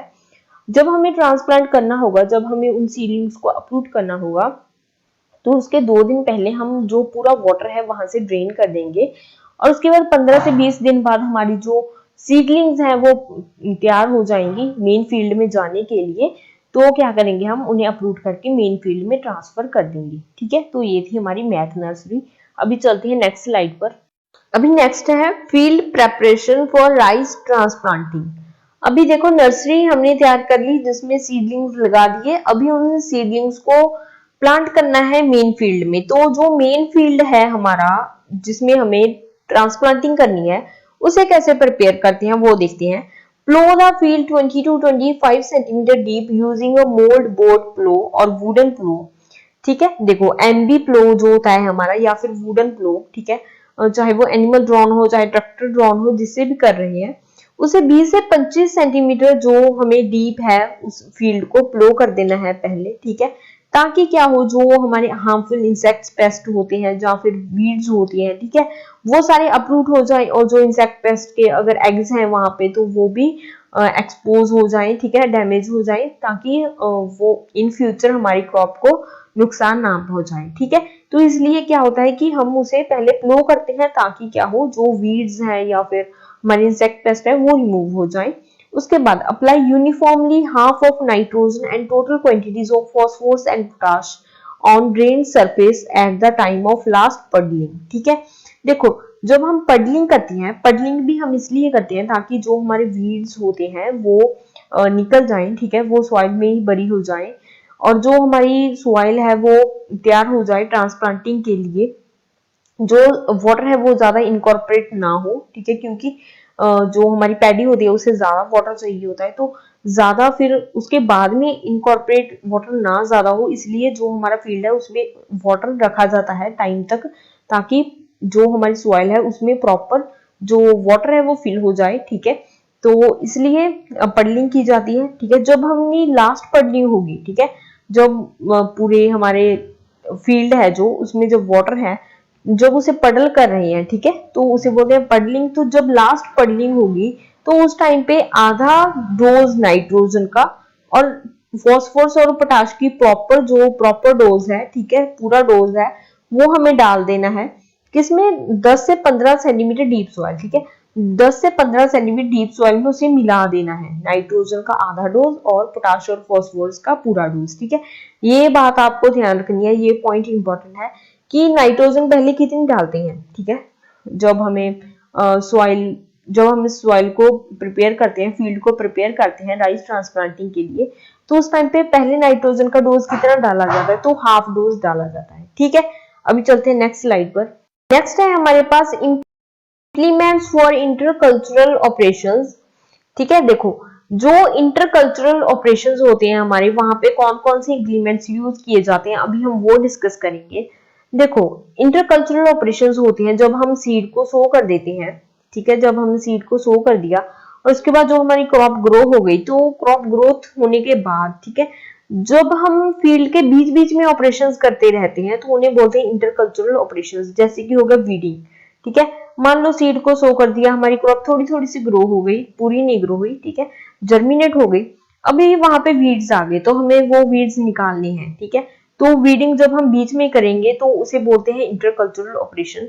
या फिर हमें सीड जो हमारी सॉइल है उसे थोड़ा सा स्टिर करना है, ठीक है, उसे थोड़ा सा पल्वराइज करना है, ताकि क्या हो, जो सॉइल मॉइस्चर रिटेंशन कैपेसिटी है वो थोड़ी सी अच्छी हो जाए। तो जो जो भी ऑपरेशंस किए जाते हैं सीड को सो करने के बाद, क्रॉप के ग्रो होने के बाद, तो उन्हें बोलते हैं इंटरकल्चरल ऑपरेशंस। और उनमें कौन कौन से जो इंप्लीमेंट्स हैं वो यूज किए जाते हैं, अभी वो डिस्कस करेंगे। जिसमें है hoes, long handled weeders, cultivators, rotary tillers etcetera, ठीक है। सबसे पहले है हैंड हो। हैंड हो को डिस्कस करते हैं। ये हमारा हैंड हो है। हैंड हो जो है इसे मैनुअली यूज किया जाता है, ठीक है, मैनुअली यूज किया जाता है इसे एक पर्सन के द्वारा। तो इसका जो हैंडल होता है वो शॉर्ट होता है, ठीक है, 30 से 40 सेंटीमीटर लंबा होता है। और ये क्या करता है? सॉइल को कट करता है, ठीक है, 2 से 3 सेंटीमीटर की डेप्थ तक ये सॉइल को कट करता है। इसका जो ये ब्लेड लगा होता है ये 2 से 3 सेंटीमीटर तक की सॉइल को डेप्थ डीप तक कट करता है। और इसका जो कवरेज होता है ये एक दिन में 5 से 7 सेंट्स कवर कर लेता है, ठीक है। बहुत ही टाइम कंज्यूमिंग होता है ये, ठीक है, बहुत ही, अगर छोटा सा अगर हमारा कोई एरिया हो वहां पे ही इसे यूज किया जाता है, अदरवाइज इसे यूज नहीं किया जाता। या फिर गार्डन्स हो या हमारे स्मॉल एरिया में वेजिटेबल्स वगैरह लगाए हो तो वहां पे हैंड हो को यूज किया जाता है मैन्युअली, ठीक है। अभी चलते हैं नेक्स्ट स्लाइड पर। नेक्स्ट है लॉन्ग हैंडल वीडर्स। लॉन्ग हैंडल वीडर्स होते हैं जिसमें कि लंबे लंबे हैंडल्स लगे होते हैं, ठीक है। इनके जो बीम्स होते हैं, जो हैंडल्स होते हैं वो काफी ऊपर तक होते हैं। देखो, जो हैंड हो होती है उसे बैठकर चलाना पड़ता है, ठीक है, उसे बैठकर चलाना पड़ता है। बट जो लॉन्ग हैंडल वीडर्स होते हैं उन्हें ऑपरेटर जो है वो खड़ा होकर ऑपरेट कर सकता है, ठीक है, और इन्हें चलाना थोड़ा सा आसान होता है। सबसे पहले तो है स्टार टाइप वीडर्स। स्टार टाइप वीडर्स जो होते हैं वो ड्राई लैंड एरियाज में यूज किए जाते हैं, ठीक है, ड्राई लैंड वीडर्स भी बोला जाता है इन्हें। It can be use in garden lands. जो गार्डन लैंड्स होती हैं हमारी, जहाँ पे गार्डन्स होती है वहां पे इन्हें यूज किया जाता है, जहां पे कि जो सॉइल मॉइस्चर है वो काफी कम हो, ठीक है, सिर्फ 10 से 15% जो सॉइल है उसमें मॉइस्चर हो, तो वहां पे इन्हें यूज किया जाता है। इसकी जो ऑपरेटिंग विड्थ होती है ब्लेड की वो होती है 120 mm, ठीक है, 120 mm इसकी ब्लेड की जो है विड्थ होती है। और इसका जो कवरेज होता है वो होता है एक दिन में ये 0.05 हेक्टेयर कवर कर लेता है। ऐसा होता है हमारा स्टार टाइप वीडर, ठीक है। तो इसे यूज किया जाता है, जो इसकी विड्थ होती है ऐसी होगी, जो इसकी विड्थ, ठीक है, ब्लेड की वो 120 mm की होगी, ठीक है। तो ये है हमारा स्टार टाइप वीडर, इसे ड्राई लैंड वीडर भी बोलते हैं। आगे है हमारा पैग टाइप वीडर।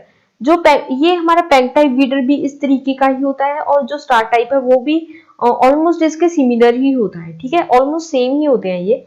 तो ये भी ड्राई लैंड वीडर ही होता है हमारा, ठीक है, इसे भी ड्राई लैंड में यूज किया जाता है पैग टाइप वीडर को। तो इसे भी गार्डन लैंड्स में यूज किया जाता है। इसमें भी जो सॉइल मॉइस्चर है वो लो होना चाहिए, ठीक है, 10 से 15% होना चाहिए। ये क्लेई सॉइल के लिए यूज किया जाता है, ठीक है, जो पैग टाइप वीडर है वो क्लेई सॉइल के लिए ड्राई लैंड में यूज किया जाता है। ड्राई लैंड में क्लेई सॉइल के लिए। इसकी जो ऑपरेटिंग विड्थ होती है ब्लेड की वो भी सेम होती है, 120 mm होती है, और इसकी कवरेज भी सेम रहती है। एक दिन में ये 0.05 हेक्टेयर कवर कर लेता है, ठीक है। तो स्टार टाइप और पैक टाइप हमारे ऑलमोस्ट सिमिलर ही होती है, ठीक है। जो पैक टाइप होता है वो तो क्लेई सॉइल में यूज किया जाता है। तो ये हमारा एक्चुअल में पैक टाइप वीडर है। देखो इसमें ऐसे पैग्स लगे होते हैं, ठीक है, ये पैग्स हैं, इन्हें पैग्स बोलते हैं, इसलिए इसे बोलते हैं पैक टाइप वीडर। ये क्या करेगा, जो वीड्स हैं उन्हें अपरूट करता हुआ चला जाएगा। उसके बाद है व्हील हो। ऐसा होता है हमारा व्हील हो, इसमें एक व्हील लगा होता है, ठीक है, और इसमें यहाँ पे एक हो टाइप का होता है, ठीक है। हो मतलब जो हमारी खुरपी होती है, ठीक है, उसमें जो ब्लेड्स लगे होते हैं, उसमें जो ब्लेड होता है, ठीक है, हमारी खुरपी हैंड हो में जो ब्लेड होता है उसी टाइप का ब्लेड इसमें लगा होता है, बट इसमें व्हील लगा होता है, ठीक है। इससे जो ऑपरेटर है वो वहां यहाँ पे रुककर इसे ऑपरेट करता हुआ चला जाता है। ये ब्लेड होता है जो वो वीड्स को अपरूट करता हुआ चला जाता है, ठीक है। तो इसे भी वीडिंग के लिए या फिर सॉइल को स्टेर करने के लिए भी यूज किया जाता है, ठीक है। सॉइल को स्टेर करने के लिए भी यूज करते हैं इसे। तो ऐसे ही इंटरकल्चरल ऑपरेशंस के लिए भी यूज किया जाता है। प्राइमरी काम इनका वीडिंग का ही होता है, बट सेकेंडरी में ये जो हमारा व्हील हो है ये सॉइल को स्टिर करने का काम भी कर देता है, ठीक है। तो ये थे हमारे स्टार टाइप, पैक टाइप और व्हील हो वीडर्स। अभी चलते हैं नेक्स्ट स्लाइड पर। नेक्स्ट है हमारे पास कल्टीवेटर्स। देखो जो कल्टीवेटर्स होते हैं हमारे वो इंटरकल्चरल ऑपरेशंस में भी यूज किए जाते हैं, ठीक है।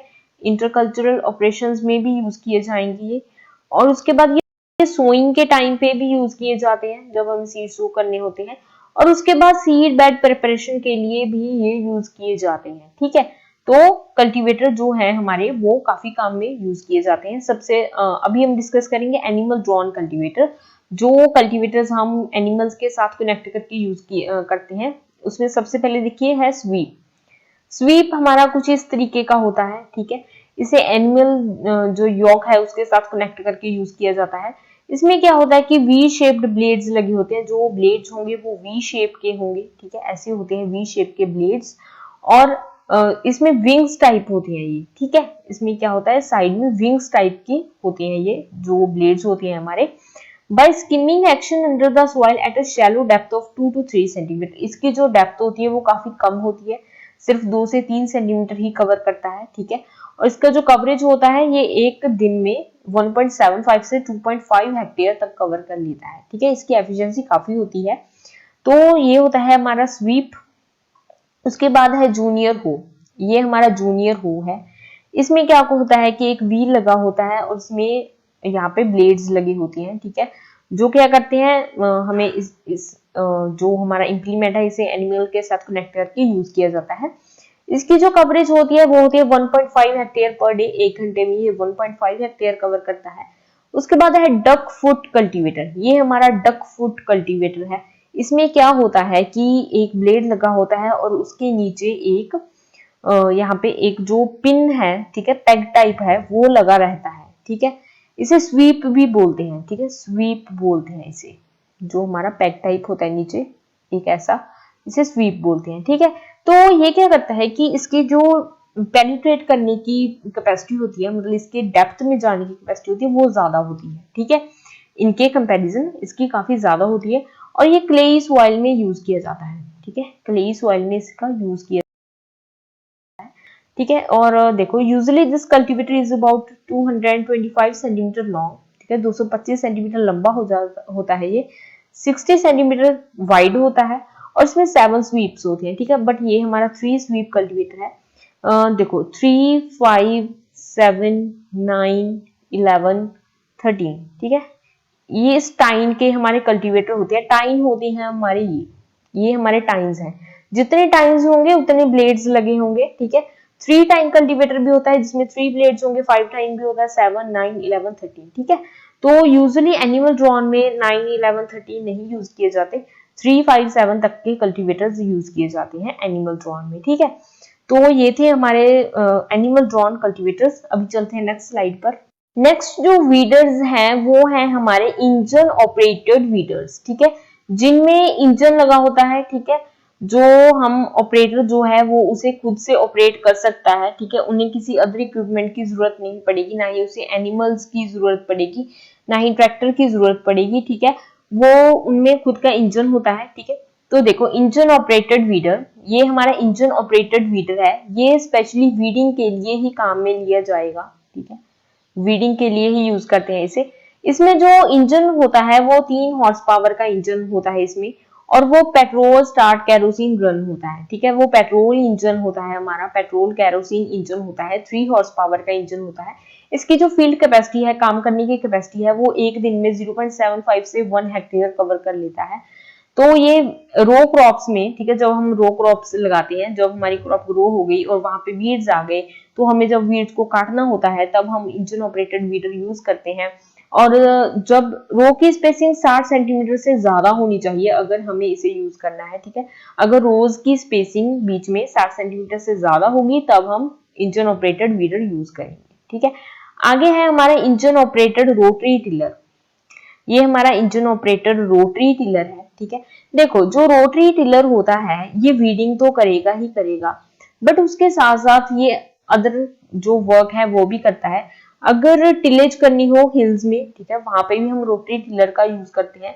और उसके बाद सीड्स को सो करने में, सीड बेड प्रिपेयर करने में, ठीक है, वहां पे भी हम रोटरी टिलर का यूज करते हैं, ठीक है। अगर कोई स्मॉल लेवल पे या हिल्स में टिलेज करनी हो वहां पे भी रोटरी टिलर का यूज किया जाता है, सॉइल को स्टिर करने में, सॉइल को पल्वराइज करने में, ठीक है। तो वीडिंग के साथ साथ ये हमारा सोइंग और टिलेज का काम भी करता है, बट जो हमारा इंजन ऑपरेटेड वीडर होता है वो सिर्फ वीडिंग का काम करता है। ये देखो ये है हमारा इंजन ऑपरेटेड रोटरी टिलर, ठीक है। It consist of 3 horse power engine, इसमें भी 3 हॉर्स पावर का इंजन होता है, और पेट्रोल कम केरोसिन इंजन होता है हमारा। इसकी जो फील्ड कैपेसिटी है वो सेम ही रहती है, 0.75 से 1 हेक्टेयर पर डे। और इसकी जो डेप्थ होती है वो होती है 8 से 12 सेंटीमीटर, ठीक है, नीचे 8 से 12 सेंटीमीटर तक की सॉइल को ये कट कर देता है। ये वीडिंग के लिए काम में आता है जहाँ पे जो रो स्पेसिंग है वो 60 सेंटीमीटर से ज्यादा हो, ये बात आपको ध्यान रखनी है दोनों में, ठीक है। ये तब यूज होते हैं जब जो रोज में जो डिस्टेंस है, ठीक है, यहाँ पे क्रॉप लगी है, यहाँ पे क्रॉप लगी है दोनों रोज में डिस्टेंस जो है वो 60 सेंटीमीटर से ज्यादा का होना चाहिए, ठीक है, 60 सेंटीमीटर से ज्यादा का डिस्टेंस होगा तो ये दोनों इंजन ऑपरेटेड वीडर और इंजन ऑपरेटेड रोटरी टिलर वहां पे काम करेंगे, ठीक है। तो जो हमारा वीडर था वो वीडिंग का काम करता था, जो हमारा रोटरी टिलर है उसमें देखो ऐसे ब्लेड्स लगी होती है, ठीक है, ऐसे भी ब्लेड्स लगे होंगे, यहाँ पे हैंडल होता है, यहाँ से ऑपरेटर से ऑपरेट करता है, ठीक है, ब्रेक्स लगे होते हैं इसमें, इंजन होता है, और क्या होता है रोटर होता है जिसके थ्रू क्या होते हैं ब्लेड्स जो है वो घूमते हैं, ठीक है। जब ब्लेड्स घूमेंगे तो वीड्स अप्रूट होंगे, अगर वीड्स नहीं भी अप्रूट करने हैं, हमने सॉइल को टिल करना है तो वो इन ब्लेड्स के साथ सॉइल को भी टिल कर देगा, ठीक है। यहाँ पे प्रॉपर ब्लेड्स होते हैं वीड्स को अप्रूट करने के लिए, ठीक है। तो ये है हमारा रोटरी टिलर। अभी चलते हैं नेक्स्ट स्लाइड पर। अभी नेक्स्ट डिस्कस करेंगे हम स्प्रेयर्स एंड देयर फंक्शंस, उनके क्या क्या फंक्शंस होते हैं, ठीक है। देखो जब हमें केमिकल को अप्लाई करना होता है फील्ड में, चाहे वो वीडीसाइड हो चाहे वो पेस्टिसाइड हो, जब हमें उन्हें फील्ड में अप्लाई करना होता है तो जिन इम्प्लीमेंट्स की जरूरत पड़ती है, जिन इम्प्लीमेंट्स के साथ उन्हें अप्लाई किया जाता है तो उन्हें बोलते हैं स्प्रेयर्स, ठीक है। तो स्प्रेयर की आगे टाइप्स हैं। Based upon the volume of liquid handled sprayer में बी क्लासिफाइड इनटू, देखो सबसे पहले तो ऐसा हमारा स्प्रेयर होता है, इसमें यहाँ पे टैंक में जो केमिकल्स है वो भरे जाते हैं और यहाँ से वो स्प्रे हो जाते हैं, ठीक है। तो ये हमारा स्प्रेयर है। देखो जो वॉल्यूम होता है लिक्विड का, कि कितना वॉल्यूम कितनी जगह पे डालना है, ठीक है, उसके अकॉर्डिंगली क्लासिफाई किया गया है स्प्रेयर को, जिसमें है high volume sprayer, low volume sprayer and ultra low volume sprayer. देखो जो हाई वॉल्यूम स्प्रेयर होते हैं उनमें 1 हेक्टेयर में वो 400 लीटर से ज्यादा का उन्हें जो वॉल्यूम है लिक्विड का, केमिकल का, वो चाहिए होता है 1 हेक्टेयर को कवर करने के लिए। लो वॉल्यूम स्प्रेयर में 1 हेक्टेयर को कवर करते हैं वो 5 से 400 लीटर तक की उनकी कैपेसिटी होती है। अल्ट्रा लो वॉल्यूम में उनकी कैपेसिटी जो होती है वो 5 लीटर से कम की होती है 1 हेक्टेयर को कवर करने के लिए, ठीक है। तो जो हाई वॉल्यूम स्प्रेयर है वो तो हमारे जो प्रॉपर फील्ड क्रॉप्स होती है वहां पे यूज किए जाते हैं, क्योंकि वहां पे ज्यादा केमिकल्स की जरूरत होती है और 1 हेक्टेयर पे ज्यादा केमिकल्स यूज होते हैं। लो वॉल्यूम स्प्रेयर हमारे जो ऑर्चर्ड्स हो गए, ठीक है, वहां पे, या फिर जो हमारी फील्ड क्रॉप्स जो थोड़ी सी लाइक रो में होती हैं, ठीक है, वहां पे यूज किए जाते हैं। अल्ट्रा लो वॉल्यूम जो होते हैं वो गार्डन्स में यूज किए जाते हैं, ठीक है, गार्डन्स में, या फिर जहाँ पे जो वेजिटेबल्स हैं वो रोज में लगाई गई हैं, ठीक है, तो फील्ड क्रॉप्स में ये नहीं यूज किए जाते, ठीक है। तो गार्डन्स और वेजिटेबल्स में जहाँ पे केमिकल्स की कम जरूरत होती है, जहाँ पे वीड्स या पेस्टिसाइड्स कम आते हैं, ठीक है, वहां पे अल्ट्रा लो वॉल्यूम यूज किया जाता है। लो वॉल्यूम जहाँ पे थोड़ी सी कम क्रॉप है, और हाई वॉल्यूम जहाँ पे हमारी फील्ड काफी ज्यादा बड़ा फील्ड है हमारा, तो वहां पे हाई वॉल्यूम स्प्रेयर यूज किए जाते हैं। अभी देखते हैं नेक्स्ट स्लाइड। नेक्स्ट है हमारे पास हैंड एटमाइजर। ये होता है हमारा हैंड होता है। इसमें क्या होता है कि इसे ऑपरेट कैसे किया जाता है, ये एक लीवर होता है, ठीक है। इस लीवर को जब दबाया जाता है तब यहाँ से जो स्प्रे है, जो लिक्विड होता है, उसमें इतना प्रेशर डेवलप होता है कि यहाँ पे नोजल लगा होता है। ये हमारा नोजल होता है, ठीक है। नोजल के थ्रू जो लिक्विड है वो स्प्रे की फॉर्म में बाहर आता है और स्प्रे हो जाता है, ठीक है। तो ऐसे काम करता है हमारा हैंड एटमाइजर। देखो, it consist of a container 0.5 to 3.5 litre capacity. ये छोटा भी हो सकता है, बड़ा भी हो सकता है, ठीक है। 0.5 से लेकर 3.5 लीटर तक की कैपेसिटी होती है इसकी। इसमें एयर पंप होता है, ठीक है। प्रेशर गॉज होता है जिसके थ्रू जो प्रेशर है वो डेवलप होता है। इसमें नोजल होता है, ये नोजल है हमारा, ठीक है। आगे और फ्लो कट ऑफ लीवर, ये हमारा लीवर होता है। इसके थ्रू क्या होता है, फ्लो आता है कि अभी हमें स्प्रे करनी है, जब हमें नहीं करनी होती तब हम इसे छोड़ देते हैं, तब जो लिक्विड है वो बाहर नहीं आता। जब हम इसे दबाते हैं तो लिक्विड स्प्रे की फॉर्म में बाहर आता है, ठीक है। The tank is to be filled with 3/4 of volume, ठीक है। जो टैंक है उसका जो भी वॉल्यूम होगा उसका 3/4 तक हम फिल करेंगे, ठीक है। मान लो हमारा 4 लीटर का है तो उसे 3 लीटर तक ही भरेंगे हम। The pump is operated to build pressure in the tank, ठीक है। तो क्या होता है कि जब हम इसे दबाते हैं तो इसमें प्रेशर डेवलप होता है। तो जो प्रेशर होता है वो कितना डेवलप होता है, 0.15 से 0.3 किलोग्राम पर सेंटीमीटर स्क्वायर, ठीक है। The application rate ranges from 45 to 1000 litre per hectare. एक हेक्टेयर में ये 45 से 100 लीटर तक का कवर करते हैं, ठीक है। 45 से 100 लीटर तक का जो लिक्विड है वो स्प्रे कर देते हैं एक हेक्टेयर में। आगे है हैंड कंप्रेशन स्प्रेयर। ये हमारा हैंड कंप्रेशन स्प्रेयर है। इसमें क्या होता है, इसमें हमारा टैंक होता है। इसमें जो टैंक होता है वो बड़ा होता है, ठीक है। तो इसकी जो कैपेसिटी होती है वो ज्यादा होती है। इसमें एक पाइप लगा होता है जिसके थ्रू जिसके आगे नोजल लगी होती है, जिसके थ्रू क्या है जो हमारा लिक्विड है वो स्प्रे की फॉर्म में बाहर आता है, ठीक है। देखो, हैंड कंप्रेशन, ये जो ऊपर हैंडल सा लगा है, ठीक है, इसे क्या करते हैं, इसको कंप्रेस किया जाता है, ठीक है। जब इसे कंप्रेस करेंगे तो जो हमारा टैंक है इसमें प्रेशर डेवलप होगा, ठीक है। इसके अंदर प्रेशर गॉज होगा जिसके थ्रू प्रेशर डेवलप होगा। जब प्रेशर डेवलप होगा तो लिक्विड हमारा स्प्रे की फॉर्म में बाहर आ जाएगा इस नोजल के थ्रू, ठीक है। देखो, जो टैंक की कैपेसिटी होती है वो 10 से 12 लीटर की होती है। केमिकल जो हमें फिल करना है वो 75 टू 80% वॉल्यूम का केमिकल हमें इसमें फिल कर देना है। The pump is operated to pump air in the tank to build pressure up to 2.5 to 3.5 kilogram per centimetre square. जो प्रेशर डेवलप होता है वो 2 से 3.5 किलोग्राम पर सेंटीमीटर स्क्वायर होता है। जो एप्लीकेशन रेट होता है इसका, ये एक हेक्टेयर में 45 से 100 लीटर तक का केमिकल स्प्रे कर देता है, ठीक है। तो ये थे हमारे hand atomiser and hand compression sprayer, ठीक है। हैंड के थ्रू जब इसे कंप्रेस करते हैं तो जो लिक्विड है वो स्प्रे की फॉर्म में बाहर आता है। अभी चलते हैं नेक्स्ट स्लाइड पर। नेक्स्ट है हमारा नैपसैक स्प्रेयर, जो कि हैंड ऑपरेटेड होता है, हाथ से काम किया जाता है, ठीक है। मैनुअली इसे यूज किया जाता है। देखो, इसे नैपसैक स्प्रेयर क्यों कहा जाता है, क्योंकि ये बैक पे कैरी किया जाता है। इसका जो ऑपरेटर होगा वो इसे बैक पे कैरी करेगा, तो इसलिए इसे का नाम पड़ गया नैपसैक स्प्रेयर, ठीक है। देखो, the operator carries the sprayer on his back and hence the name knapsack sprayer, ठीक है। इट हैज अ फ्लैट और bean shape tank 10 to 15 litre capacity. इसके जो टैंक की कैपेसिटी होती है वो 10 से 15 लीटर तक की होती है, ठीक है। The pressure developed in these sprayers depends upon the pump and varies from 3 to 12 kilogram per centimetre square. इसमें जो प्रेशर डेवलप होता है वो डिपेंड करता है इसके पंप के ऊपर कि इसमें कौन सा पंप लगा है, ठीक है। छोटा पंप लगा है या बड़ा पंप लगा है। बट इसकी जो वेरी करता है, ठीक है, रेंज इसकी वो है 3 से 12 किलोग्राम पर सेंटीमीटर स्क्वायर का प्रेशर इसमें डेवलप होता है। इसकी जो एप्लीकेशन रेट है, जो एक हेक्टेयर में ये 500 लीटर तक का केमिकल स्प्रे करता है और एक दिन में ये 0.5 से 1 हेक्टेयर कवर कर लेता है, ठीक है। तो देखो, ये हमारा नैपसैक स्प्रेयर है। इसके थोड़े से कंपोनेंट्स देख लो। इसमें नोजल लगा होता है, लीवर होता है, ठीक है, लीवर होगा, यहाँ पे टैंक होगा। टैंक की कैपेसिटी मैंने आपको बता दी 10 से 15 लीटर की होती है। प्रेशर गॉज होता है इसमें। तो क्या होता है कि जब लीवर को दबाया जाता है जो हमारा ऑपरेटर होगा वो इसे बैक पे कैरी करेगा और लीवर को दबाएगा। जब लीवर को दबाएगा तो इसमें प्रेशर डेवलप होगा और जो लिक्विड होगा वो केमिकल की फॉर्म में बाहर आएगा और फील्ड क्रॉप्स को कवर कर देगा। ठीक है, तो ये होता है हमारा नैपसैक स्प्रेयर। इसकी कैपेसिटी आपको याद रखनी है, जो इसके टैंक की कैपेसिटी है और इसकी जो ये वर्किंग कैपेसिटी है ये भी याद रखनी है। ठीक है, 0.5 to 1 हेक्टेयर पर डे। ठीक है, आगे है रॉकर स्प्रेयर। ऐसा होता है हमारा rocker sprayer, mainly used for spraying fruits in orchards, coconut and areca nut trees, flower gardens and cotton tapioca fields. ठीक है, इसका जो यूज किया जाता है वो मेनली फ्रूट ट्रीज में यूज किया जाता है इसको। ठीक है, ऑर्चर्ड्स में और फ्रूट ट्रीज में मेनली इसको यूज किया जाता है। इसकी जो पाइप होती है वो काफी लंबी पाइप होती है और जो इसका नोजल होता है, ठीक है, यहाँ पे इसका नोजल रहता है जिसके थ्रू क्या होता है कि स्प्रे की फॉर्म में बाहर आता है और इधर इसका लीवर होता है। ठीक है, जब इसको दबाया जाता है तो जो लिक्विड है वो स्प्रे की फॉर्म में बाहर आता है।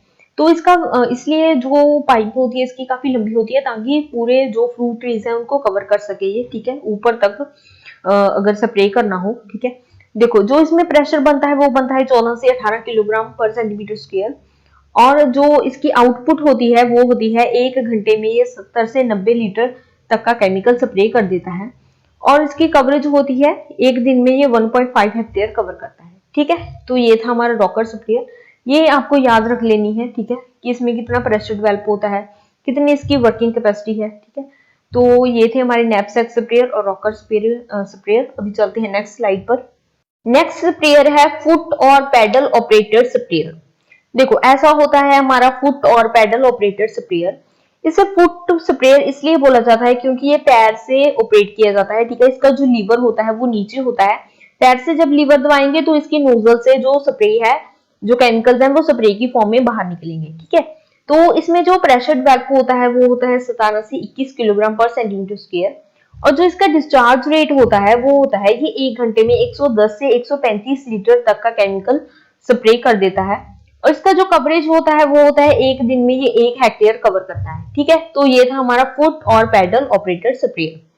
आगे हमारा नैपसैक मोटराइज्ड मिस्ट ब्लोअर कम डस्टर। ठीक है, देखो डस्टर होता है जब केमिकल्स डस्ट की फॉर्म में बाहर निकलते हैं। ठीक है, कभी कभार क्या होता है कि हमें पेस्टिसाइड या वीडिसाइड को स्प्रे नहीं करना होता, हमें कम अमाउंट में उन्हें यूज करना होता है। ठीक है, तो हम वहां पे यूज करते हैं डस्टर, जैसे कि हम गार्डन में या कभी कभार थोड़ी एरिया पे वेजिटेबल्स लगाए होते हैं वहां पे हम डस्टर यूज करते हैं। ठीक है, तो केमिकल्स डस्ट की फॉर्म में बाहर आते हैं। तो जो दोनों काम करता है स्प्रेयर का भी डस्टर का भी, तो वो होता है हमारा मोटराइज्ड मिस्ट ब्लोअर कम डस्टर। इसमें क्या होता है, इसका अपना इंजन होता है, इसमें इंजन लगा होता है अपना। ठीक है, तो इसका जो इंजन होता है उसकी पावर होती है 1.2 to 3 हॉर्स पावर। तो पेट्रोल इंजन होता है ये। ठीक है, और इसमें जो टैंक होता है इसका, यहाँ पे इसका टैंक होता है जो कि 12 लीटर का केमिकल इसमें कैरी कर सकता है ये। ठीक है, 12 लीटर का कैपेसिटी होती है इसकी। तो इसमें जो ये जो पाइप होती है, ठीक है, इसमें या तो आप डस्टर वाली नोजल लगा दो, अगर आपको डस्टर नहीं यूज करना, आपको स्प्रेयर यूज करना है, तो इस यहाँ पे स्प्रेयर की नोजल भी मिलती है साथ में, तो यहाँ पे स्प्रेयर की नोजल लग जाती है। तो कोई सी भी यहाँ पे नोजल लगा लो, जो भी, अगर डस्ट करना है तो डस्टर, अगर स्प्रे करना है तो स्प्रेयर वाली। तो यहाँ पे ये इसका लीवर है। ठीक है, जब लीवर को दबाया जाएगा तो जो केमिकल है वो स्प्रे या डस्ट की फॉर्म में बाहर आ जाएगा। ठीक है, तो ये था हमारा स्प्रेयर कम डस्टर और ये था हमारा फुट ऑपरेटेड स्प्रेयर। अभी चलते हैं नेक्स्ट स्लाइड पर। तो आगे है हमारा पावर स्प्रेयर। देखो पावर स्प्रेयर होता है जिसमें कि इंजन लगा होता है। ठीक है, इसमें खुद का इंजन होगा, इसमें बैक पे कैरी किया जाता है। तो इसमें जो इंजन होता है वो 3 हॉर्स पावर का इंजन होता है या फिर इसमें इलेक्ट्रिक मोटर लगी होती है। ठीक है, काफी लाइट वेट इंजन होता है, इतना भारी नहीं होता, बैक पे कैरी करके इसे यूज किया जाता है। तो इसमें जो प्रेशर डेवलप होता है वो होता है 250 to 350 पाउंड का प्रेशर होता है। ठीक है, और ये 15 मीटर तक का सोल्यूशन जो है वो डिलीवर कर सकता है। ठीक है, it is convenient to spray 4 to 6 spray lances at a time using the sprayer. एक टाइम पे 4 से 6 स्प्रे लेंसेज अगर स्प्रे कर रही हो तो वो कन्वीनियंट रहता है इसमें। ठीक है, तो इसमें भी सेम प्रोसीजर तो सेम ही रहता है इसमें। ठीक है, तो इसमें इंजन होता है जिसके थ्रू क्या होता है कि जो प्रेशर होता है वो ज्यादा डेवलप होता है और इसकी कैपेसिटी भी काफी अच्छी होती है। ठीक है, तो ये है हमारा पावर स्प्रेयर। अभी चलते हैं नेक्स्ट स्लाइड पर। चलिए अभी हम पढ़ेंगे डस्टर्स को, ठीक है। डस्टर मैंने जैसे आपको बताया कि कभी कभार जो होता है केमिकल वो हमें डस्ट की फॉर्म में स्प्रे करने होते हैं, तो वहां पे हम डस्टर यूज करते हैं, ठीक है। देखो, duster is a machine use to apply chemicals in dust form. जब डस्ट फॉर्म में अप्लाई करने होते हैं तो डस्टर यूज करते हैं। तो डस्टर की टाइप्स डिस्कस करते हैं, जिसमें सबसे पहले है plunger type. It is a simple duster with a small piston. It is suitable only where the area to be dusted is small, like vegetable gardens. ठीक है। देखो, जो हमारा प्लंजर टाइप होता है ना, वो क्या होता है, वो बहुत ही छोटा सा हमारा डस्टर होता है, ठीक है, बहुत ही छोटा होता है। इसमें क्या होता है कि एक पिस्टन लगा होता है, ठीक है, पिस्टन लगा होगा। जब पिस्टन को हम लोग यहाँ से प्रेस करेंगे तो क्या होगा, जो हमारे केमिकल्स हैं वो डस्ट की फॉर्म में बाहर निकलेंगे, ठीक है। तो जब एरिया हमारे पास बहुत ही छोटा एरिया हो, लाइक हमारे पास छोटा सा गार्डन हो, या हमने बहुत ही छोटे लेवल पे वेजिटेबल्स ग्रो कर रखी हो, तो वहां पे हम प्लंजर टाइप जो हमारा डस्टर है वो यूज करते हैं। आगे है knapsack sprayer, knapsack duster, sorry, knapsack duster ऐसा होता है हमारा नैपसैक डस्टर। तो नैपसैक डस्टर, ये भी इसका नाम इसलिए पड़ा क्योंकि ये बैक पे कैरी किया जाता है, ठीक है, नैपसैक इसलिए पड़ा। बट यहाँ पे क्या होता है, जो नोजल है उसका डिफरेंस रहता है बस, ठीक है। वहां पे जो हमारा नैपसैक स्प्रेयर था, वहां पे जो हमारा नोजल होता है उसमें स्प्रे की फॉर्म में केमिकल्स बाहर आती है। बट यहाँ पे जो नोजल रहता है उसमें डस्ट की फॉर्म में जो स्प्रे है, जो हमारी स्प्रे है वो होती है, ठीक है। यहाँ ये भी स्मॉल एरियाज के लिए ही यूज किया जाता है, ठीक है। जो बहुत ही छोटे एरियाज हैं वहां पे यूज किया जाता है इसे। अभी देखते हैं नेक्स्ट स्लाइड। इसमें है रोटरी डस्टर। देखो, रोटरी डस्टर होता है, हैंड डस्टर भी बोलते हैं इसे, ठीक है, हैंड डस्टर, रोटरी डस्टर। ये होता है useful to apply chemicals which are in powder form. अगर जो हमारी केमिकल्स हैं वो पाउडर की फॉर्म में हो, ठीक है, तो वहां पे हम रोटरी डस्टर को यूज करते हैं। इसकी delivery, the rate of delivery can be regulated if it is used to apply powdery chemicals to vegetable, sorghum etcetera crops, ठीक है। अगर ये वेजिटेबल सॉर्गम में, ठीक है, इसे यूज किया जाता है। अगर वेजिटेबल्स बहुत ही स्मॉल लेवल पे हो या सॉर्गम लगाया हो, तो अगर हमारे पास पाउडरी केमिकल्स हो, ठीक है, तो स्पेशली रोटरी डस्टर ही यूज किया जाता है। देखो, यहाँ पे इसकी कैपेसिटी है, यहाँ पे हम पाउडरी केमिकल्स रखेंगे हमारे, ठीक है, तो यहाँ से क्या होंगे, वो डस्ट होते हुए चले जाएंगे। आगे है हमारा power operator duster. Power operator duster होता है जिसमें खुद का इंजन होता है, ठीक है। इसमें जो इंजन होता है, इसकी जो पावर होती है वो 3 हॉर्स पावर का इंजन होता है, ठीक है। तो ये भी एक लाइट वेट इंजन होता है। तो अगर लार्ज एरिया कवर करना है, हमें लार्ज एरिया को डस्ट करना है, ठीक है, केमिकल्स के साथ डस्ट करना है, तो वहां पे पावर ऑपरेटर डस्टर यूज किए जाते हैं, ठीक है। अभी चलते हैं नेक्स्ट स्लाइड पर। लास्ट डस्टर है हमारे पास एरियल डस्टर और क्रॉप डस्टर, ठीक है। देखो, एरियल डस्टर और क्रॉप डस्टर पहले तो देख लो ऐसा होता है, ठीक है। ये इसका नाम एरियल इसलिए पड़ा क्योंकि ये एयर में काम करता है, ठीक है, एयर में फ्लाई करता हुआ ये जो हमारे केमिकल्स हैं उन्हें डस्ट करता है। देखो, an aircraft is used for dusting और spraying large acre with pesticides, ठीक है। जब हमें बहुत ही ज्यादा लार्ज एरिया कवर करना हो, ठीक है, अगर मान लो किसी एरिया में बहुत ही ज्यादा पेस्ट का जो है ब्रेक डाउन वो हो गया, ठीक है, बहुत ही ज्यादा पेस्ट आ गए किसी एरिया में, तो वहां पे क्या होता है कि हमें बहुत लार्ज एरिया पे अगर पेस्टिसाइड को अप्लाई करना है तो वहां पे एरियल डस्टर्स हैं वो यूज किए जाते हैं। The technique was greatly improved in the 1960s। 1960s में ये जो टेक्निक है वो आई थी with the development of ultra low volume applicators. Ultra low volume applicators की वजह से, in which the concentrated pesticide are distributed in amounts as small as 1 ounce per acre, ठीक है। 1 हेक्टेयर में 70 ग्राम कम से कम ये जो है डस्ट कर देता है, ठीक है। कम से कम 1 हेक्टेयर में 70 ग्राम जो हमारे केमिकल होते हैं, अगर वो पाउडर फॉर्म में हो तो उसमें ग्राम्स और किलोग्राम्स में मेजर किया जाता है, तो 1 हेक्टेयर पे 70 ग्राम ये अप्लाई कर देता है। तो ये है हमारा एरियल डस्टर, ठीक है। देखो, इसके एडवांटेज क्या रहते हैं। सबसे पहले तो लार्ज एरिया कवर करता है, ठीक है। अगर हम मैन्युअली करने पे आए तो हम कर ही नहीं सकते इतना एरिया कवर, ठीक है। ट्रैक्टर ड्रॉन इंप्लीमेंट्स होते हैं, उनसे हम कर सकते हैं बट उतना लार्ज नहीं कर सकते। बट अगर करें भी तो ट्रैक्टर ड्रॉन से, तो क्या होते हैं, हमारी क्रॉप खराब हो जाती है। हमें ट्रैक्टर को फील्ड में लेकर जाना पड़ेगा, तो उसके जो बड़े बड़े टायर्स होते हैं उनके साथ क्या होगा, हमारी जो फील्ड है वो, जो क्रॉप है हमारी वो खराब हो जाएगी। बट जो एरियल डस्टर्स होते हैं इनके साथ क्या होता है कि हमारा जो फील्ड है उसको कोई नुकसान नहीं पहुंचता, हमारी क्रॉप को कोई नुकसान नहीं पहुंचेगा, ठीक है। बस ये ऊपर से डस्ट करता हुआ चला जाएगा, तो बहुत ही कन्वीनियंट होता है ये, ठीक है, एरियल डस्टर। तो ये थी हमारी डस्टर की टाइप्स। अभी चलते हैं नेक्स्ट स्लाइड पर। नेक्स्ट है हमारे पास हार्वेस्टिंग टूल्स। जब हमारी क्रॉप ग्रो हो जाती है पूरी तरह, तो अब हमें उस क्रॉप को जब हार्वेस्ट करना होता है, तो जो इंप्लीमेंट्स या टूल्स यूज किए जाते हैं अभी हम वो डिस्कस करेंगे। देखो, according to power source used, harvesting tools can be classified as, कौन कौन से पावर्स यूज किए जाते हैं, कौन कौन से सोर्सेज यूज किए जाते हैं हार्वेस्टिंग के लिए, उनके अकॉर्डिंग हार्वेस्टिंग टूल्स को क्लासिफाई किया गया है। पहली है मैन्युअली ऑपरेटेड टूल्स, जिसमें सिक्कल आता है, ठीक है। सिक्कल के थ्रू क्या किया जाता है, जिसको दाती या दांत भी बोलते हैं, उसके थ्रू क्या किया जाता है कि क्रॉप को हार्वेस्ट किया जाता है। अगर स्मॉल एरिया में क्रॉप लगी है तो मैन्युअली वहां से अगर व्हीट या पैडी हो तो वहां से उसे काट लिया जाता है उस एरिया से, ठीक है। एनिमल ड्रॉन इंप्लीमेंट्स होते हैं, जिन एनिमल के साथ कनेक्ट करके यूज किया जाता है।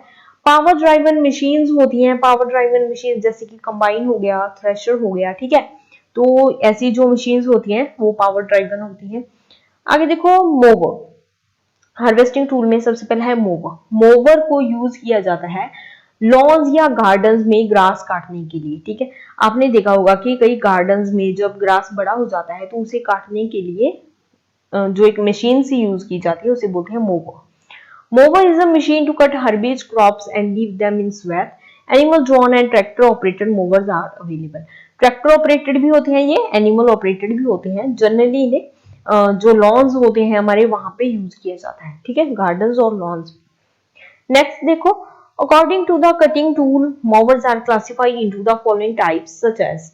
देखो, जो कटिंग टूल लगे होते हैं मोवर्स में, जिसके थ्रू क्या होता है कि वो ग्रास को कट करता है, जो उसके कटिंग ब्लेड्स या टूल्स होते हैं उनके अकॉर्डिंग इन्हें क्लासिफाई किया गया है आगे मोवर्स को, जिसमें सिलेंडर मोवर, ठीक है, सिलेंडर मोवर यूज होता है लॉन्स में या गोल्फ ग्राउंड्स में। गोल्फ ग्राउंड, जो गोल्फ ग्राउंड्स होते हैं वहां पे जब ग्रास को काटना होता है तो वहां पे सिलेंडर मोवर यूज किया जाता है।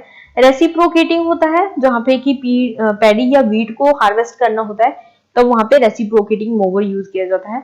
हॉरिजॉन्टल रोटरी मोवर, जहां पे कि हमें लॉन्स या गोल्फ ग्राउंड्स की ट्रिमिंग करनी होती है ग्रास की, तो वहां पे यूज किया जाता है। गैंग मोवर, ये भी लॉन्स और गोल्फ ग्राउंड्स में यूज किया जाता है। फ्लेल मोवर यूज किया जाता है जब हमें कोई भी वीड्स लाइक पार्थेनियम, जिसे कांग्रेस ग्रास भी बोलते हैं, जब हमें उन्हें कट करना होता है तो वहां पे फ्लेल मोवर यूज किया जाता है, ठीक है।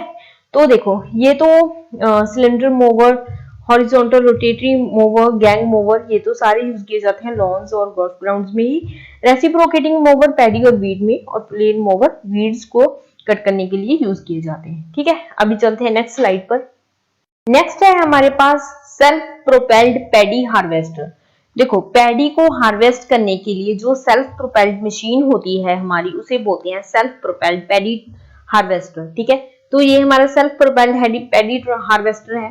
सेल्फ प्रोपेल्ड इसलिए बोला जाता है क्योंकि इसे किसी अदर इक्विपमेंट की जरूरत नहीं पड़ेगी ऑपरेट करने के लिए, ठीक है।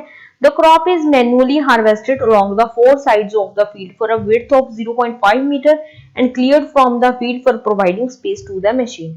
देखो, क्या होता है कि एक फील्ड है, ठीक है, ये हमारा फील्ड है, इसमें क्या होगा कि 0.5 मीटर का इधर, 0.5 मीटर का इधर, 0.5 मीटर, 0.5 मीटर, ठीक है, पूरी फोर साइड्स पे 0.5 मीटर का जो है वो हमें खुद को मैन्युअली कट करना पड़ेगा पैडी को, ठीक है, खुद मैन्युअली हार्वेस्ट करना पड़ेगा। क्यों? क्योंकि वहां पे हमें मशीन रखनी होती है, ठीक है। जहां पे मशीन रखी जाएगी तो वहां पे तो नहीं करेगा ना, तो वहां पे तो ये नहीं कर सकती हार्वेस्ट, तो वहां से मैन्युअली करना पड़ेगा। देखो, at one corner an area of 2 into 1.5 meter is manually harvested to place the machine initially in the field, ठीक है। जब हमें पहले मशीन को इनिशियली लाना होता है तो 2 into 1.5 मीटर स्क्वायर का जो एरिया आ गया हमारे पास, ठीक है, तो उसे क्या करना पड़ेगा, उसे मैन्युअली कट करना पड़ेगा। Since the harvested crop is discharged at the right side of the reaper and the machine has to be turned always to the left side। देखो, क्या होता है कि जो रीपर होता है वो हमेशा जो भी क्रॉप को हार्वेस्ट करेगा उसे राइट साइड के पे थ्रो करेगा, बट हमें जो रीपर होता है हमारा, जो हमारी ये हार्वेस्टर मशीन है, इसको हमेशा लेफ्ट पे टर्न करना है, ठीक है। टर्न इसको लेफ्ट पे करना है, बट ये हार्वेस्ट करके राइट पे थ्रो करेगी। इसका जो विड्थ होता है ऑपरेशन का वो 1 मीटर होता है, ठीक है, 1 मीटर तक का एरिया ये कवर करेगा, ठीक है। और इसका जो कवरेज होता है, इसकी कैपेसिटी होती है, ये एक दिन में 1.5 हेक्टेयर कवर कर देता है, ठीक है। अभी नेक्स्ट स्लाइड देखो, terms connected with harvesting operations. Harvesting operations के साथ कुछ टर्म्स जुड़ी होती हैं, वो डिस्कस करेंगे। पहले है मोवर। देखो मोवर मैंने जैसे आपको पहले बताया कि ग्रास कट करने के लिए लॉन्स में या गार्डन्स में मोवर यूज किया जाता है, ठीक है, harvests crops and leave them in swath, ठीक है। तो हर क्रॉप को हार्वेस्ट करके ये मतलब ग्रास को, ठीक है, कट करके, ग्रास को कट करके ये क्या करेगा, लॉन्स में वहीं पे रख देगा, ठीक है। आगे है रीपर। रीपर होता है, ये हमारा रीपर होता है। रीपर क्या करता है, ग्रेन क्रॉप्स को कट करता है, जैसे कि व्हीट हो गया, पैडी हो गया, ठीक है, जहां पे भी ग्रेन्स होते हैं जिन क्रॉप्स में, वहां पे हम रीपर को यूज करते हैं। आगे है रीपर बाइंडर। रीपर बाइंडर होता है, it is a machine which cut the crops and ties them into neat and uniform bundles, ठीक है। ये क्या करेगा, ये क्रॉप को तो कट करेगा ही करेगा, बट साथ ही साथ में उन्हें बंडल्स में टाई कर देगा, ठीक है। तो ये रीप बाइंडर का काम होता है, ठीक है। बाइंडर से हमें पता लग रहा है कि बंडल्स में उन्हें टाई कर देगा, बाइंड कर देगा। आगे है सिक्कल। सिक्कल हमारी, ये हमारी सिक्कल है, जिसे हम दांत भी बोलते हैं, दाती भी बोला जाता है, ठीक है। ये स्टील ब्लेड की बनी होती है, कर्व शेप में होती है, और इसका जो ये जो एज होता है वो बहुत ही शार्प होता है, ठीक है। तो इसका जो इनर साइड होता है ये पूरा शार्प होता है बहुत, यहाँ से हैंडल से पकड़कर इसे लाइक ऑपरेट किया जाता है, ठीक है। इस साइड से ये क्या करती है, क्रॉप को कट करती है। It is used by human power, human manually इसे यूज किया जाता है। The person holds the tool and shears the straw और stalk and harvest the crop. देखो जब एरिया छोटा हो, ठीक है, स्मॉल एरिया में अगर व्हीट या पैडी ग्रो की भी हो, तो वहां पे अगर मैन्युअली उसे काटना हो तो सिक्कल के साथ उसे काटा जाता है, ठीक है। यहाँ से इसे पकड़कर, ठीक है, यहाँ से इधर से इसे ऑपरेट किया जाता है ऐसे। तो वो क्या करती है, जो भी हमारी क्रॉप होगी उसके स्टॉक्स को कट कर देगी, ठीक है। तो ये है सिक्कल। भी नेक्स्ट देखो, नेक्स्ट है स्वैथ। देखो स्वैथ होता है जो भी हार्वेस्टेड मटेरियल होता है, ठीक है। मान लो ग्रास ही है आपके पास, ठीक है, मोवर ने ग्रास कट कर दी, ठीक है, ग्रास कट करके उसने वहीं पे रख दी, ठीक है। वो ग्रास कट करता हुआ चला जाएगा और हमारी जो ग्रास है जो कट गई हुई है वो वहीं पे पड़ी रहेगी, ठीक है। जब वो हार्वेस्टेड ग्रास वहीं पे पड़ी होगी ना, जो हार्वेस्ट की हुई होगी, तो उसे बोलते हैं स्वैथ, ठीक है। The harvested material laid on the land by the machine when harvesting is in progress is called swath. जब हार्वेस्टिंग वो कर रहा होगा और जो हमारा हार्वेस्टेड क्रॉप है वो वहीं पे रखी होगी, तो वो स्वैथ होती है। विंड्रो होता है हमारा, देखो ये हमारा विंड्रो है। देखो जब हम क्या करते हैं, मान लो व्हीट है हमारे पास, ठीक है, जब हम व्हीट को कट कर देते हैं, हार्वेस्ट कर लेते हैं, तो क्या होता है कि जो नीचे के स्टॉक्स वगैरह बचे होते हैं या जो मटेरियल बचता है ग्रेन्स को निकालने के बाद, तो उस मटेरियल को एक जो बाइंड करके, ठीक है, बाइंड करके उसकी रोज बनाकर यहाँ पे बंडल्स बनाकर रख दिया जाता है, ठीक है, उसे बोलते हैं windrow. It is a row of material formed by combining 2 और मोर स्वैथ्स, ठीक है। जो भी कटा हुआ हमारे पास हार्वेस्टेड मटेरियल है उन्हें इकट्ठा करके उनकी रोज बनाकर रख दी जाती है, उन्हें बोलते हैं विंड्रो। विंड्रोअर होता है जो मशीन होती है जो कि क्रॉप को कट करती है और उन्हें यूनिफॉर्म मैनर में रख देती है, वो होती है विंड्रोअर। ऐसी होती है विंड्रोअर। ये क्या करेगी, मशीन को कट करेगी, क्रॉप को हार्वेस्ट भी करेगी और उसके बाद क्या करेगी, उनको एक बंडल्स में, एक मैनर में, ठीक है, रोज बनाकर वहां पे रख देगी जो भी मटेरियल बचा हुआ होगा। तो ये हो गया विंड्रोअर, ठीक है। तो ये कुछ टर्म्स थी जो रिलेटेड थी हार्वेस्टिंग के। अभी देखते हैं नेक्स्ट स्लाइड।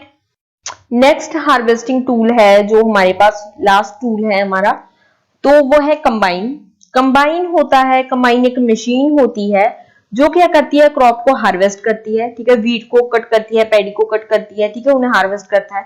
जनरली या मेनली इंडिया में कंबाइंस यूज किए जाते हैं एज अ हार्वेस्टर्स, ठीक है। देखो ये सेल्फ प्रोपेल्ड भी हो सकती है और पीटीओ ड्राइवन भी हो सकती है, ठीक है। सेल्फ प्रोपेल्ड मतलब ये खुद ब खुद इसका इंजन होगा और इसे किसी अदर इक्विपमेंट की जरूरत नहीं पड़ेगी। और पीटीओ ड्राइवन में जो पावर टेक ऑफ होगा, ठीक है, तो उसके पास अपना खुद का मतलब पावर नहीं होगा, किसी अदर इक्विपमेंट के साथ उसे कनेक्ट करके यूज किया जाएगा जिसके पास अपनी पावर होगी, ठीक है। देखो जो सेल्फ प्रोपेल्ड होती हैं उनके पास अपना एक डिपेंडेंट इंजन होता है और उसका जो साइज वेरी करता है वो 2 से 4 मीटर का करता है। पीटीओ ड्राइवन, देखो ये हमारी सेल्फ प्रोपेल्ड है, ठीक है, यहाँ पे इसका ऑपरेटर रहेगा जो इसे ऑपरेट करेगा।